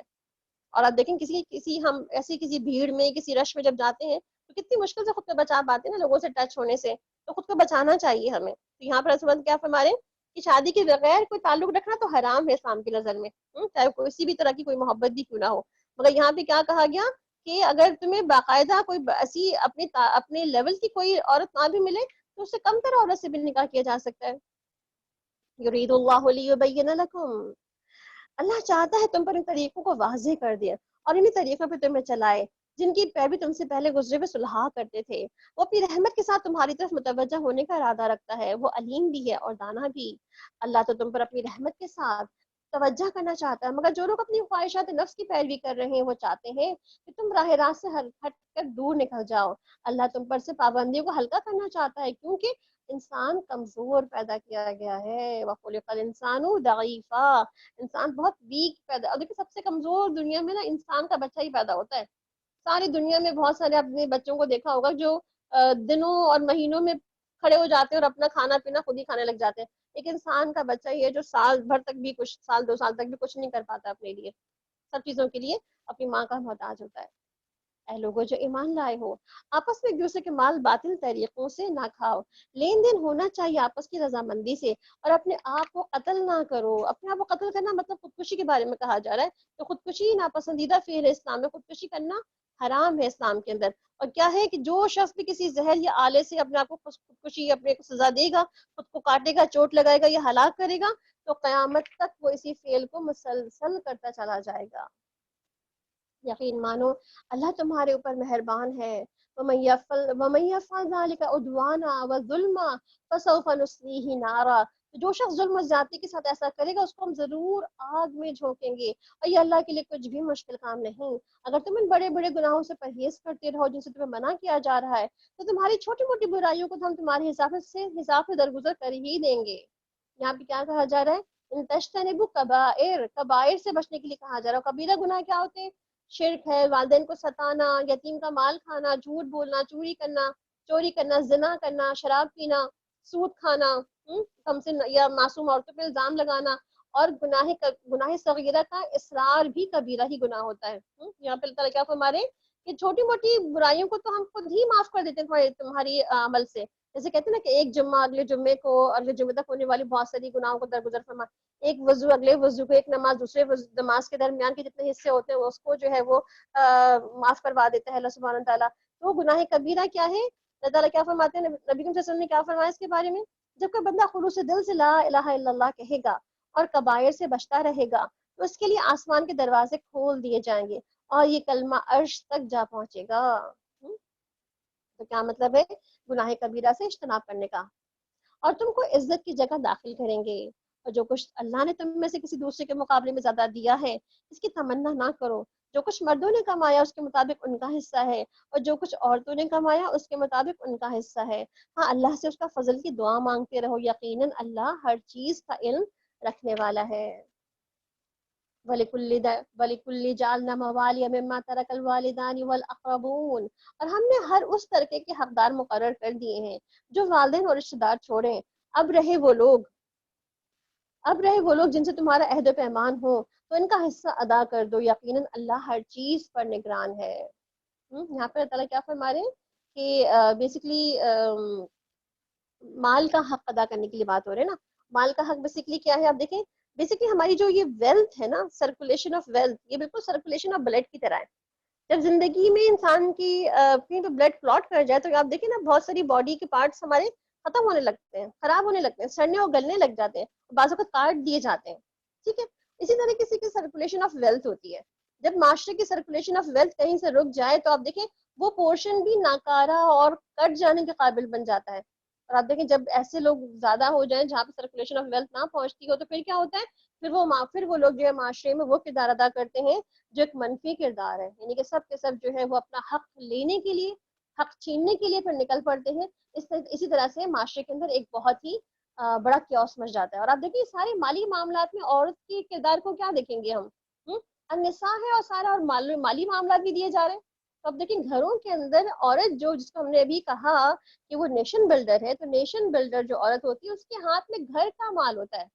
میاں کما کے اس کے ہاتھ میں لا کے پکڑاتا ہے، یا خرچے کے لیے اس کے ہاتھ میں چیزیں لا کے پکڑاتا ہے. تو پھر کیا ہے، وہ اپنے مال کو کیسے خرچ کرتی ہے، کہاں رکھتی ہے، کس کو دیتی ہے، یا خود بھی کماتی ہے تو پھر اپنے مال کو کیسے خرچ کرتی ہے، کیسے جمع کرتی ہے، کیا حساب کتاب رکھتی ہے اس کا. تو اب دیکھیں عورت بننا بیسکلی، اصل عورت بننا یہی ہے کہ وہ اس مال کی بھی صحیح. اور اب دیکھیں نا یہی عورت ہی تو ہوتی ہے نا جو بعض اوقات کہتی ہے فلاں کو دو اور فلاں کو نہ دو، میکے کو دو سسرال والوں کو نہ دو.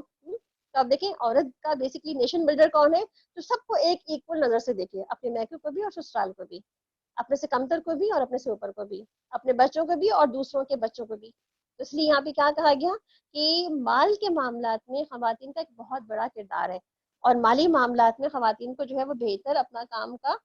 حق ادا کرنا چاہیے. انشاءاللہ العزیز یہیں سے آگے جو ہے رجال قوامون کی بات ہو رہی، جس کو ہم انشاءاللہ کل دیکھیں گے. اب دیکھیں گے کل کیا مردوں پہ اللہ تعالیٰ مزید اور کیا باتیں کر رہے ہیں، اور خواتین کے اور کون سے حقوق ہیں جو انشاءاللہ العزیز ہمیں اللہ سبحانہ تعالیٰ کل بتائیں گے. اور کوشش ہوگی کہ کل انشاءاللہ سورہ نساء کو ہم میکسیمم پورا کریں. تو اللہ تعالیٰ سے دعا ہے جتنی بھی آیتیں ہم نے آج ابھی پڑھی ہیں اللہ تعالیٰ ہمیں اس کو سمجھنے، اپنے عمل کرنے کی اور اپنے علم میں بڑھانے کی توفیق عطا فرمائے. اور جو بھی ہمارے آج کی ٹارگٹس ہمیں ملے ہیں انشاءاللہ اس کو ہم نے یاد رکھنے ہیں. کس طرح اپنے ایموشنز کو ہم نے لیول کرنا ہے، کس طرح اپنے سوشل، اپنی انٹیلیجنس کو لیول کرنا ہے، کس طرح سے ہم نے آج دیکھا کہ اپنے ذکر، شکر، تقوی اور صبر کی ہم نے لیولز کو جو ہے اپنے مینج کرنا ہے. آج کے سارے ہوم ورکس ہم نے دیکھ لیے، کر لیے. انشاءاللہ اور اس پہ ہم سرچ کریں گے، دیکھیں گے اور اپنے آپ کو جو ہے رمضان کی اپنے ٹارگٹس میں شامل رکھیں گے. اور انشاءاللہ آپ کے جو بھی کوشچنز ہیں، آپ کے جو بھی ویوز ہیں، جو بھی کچھ ہے، آپ یہاں چیٹ پہ ایز اے کوشچن ڈال سکتے ہیں. انشاءاللہ اس کو ہم دیکھ لیں گے، اور یا پھر آپ باقاعدہ میسج کر سکتے ہیں ہمارے گروپ کے اندر ہی اپنے سوالوں کو. تو جو بھی آپ کے ذہن میں آ جائے تو اس کو ہم شیئر کر لیجیے گا ہم سے. جزاکم اللہ خیر کثیر. سبحانک اللہم. چلیں ایک دو دعا پڑھ لیتے ساتھ میں، کیونکہ جب دعا کتنی بات ہوئی تو دعا ہم کچھ اور بھی دیکھ لیتے. ربنا فاغفر لنا ذنوبنا وكفر عنا سيئاتنا وتوفنا مع الأبرار. ربنا إننا آمنا فاغفر لنا ذنوبنا وقنا عذاب النار. ربنا سمعنا وأطعنا غفرانك ربنا وإليك المصير. رب اغفر لنا وارحمنا وأنت خير الراحمين. ربنا أتمم لنا نورنا واغفر لنا إنك على كل شيء قدير. ربنا اغفر لي ولوالدي وللمؤمنين يوم يقوم الحساب. ربنا ظلمنا أنفسنا وإن لم تغفر لنا وترحمنا لنكونن من الخاسرین. اے ہمارے رب، جس دن حساب قائم ہوگا اس دن اس دن ہمیں، ہمارے والدین کو اور ہم سب ایمان والوں کو بخش دینا. جزاکم اللہ خیر کثیر. سبحانک اللہم و بحمدک، اشہد ان لا الہ الا انت، استغفرک و اتوب الیک. السلام علیکم ورحمۃ اللہ وبرکاتہ. وعلیکم السلام.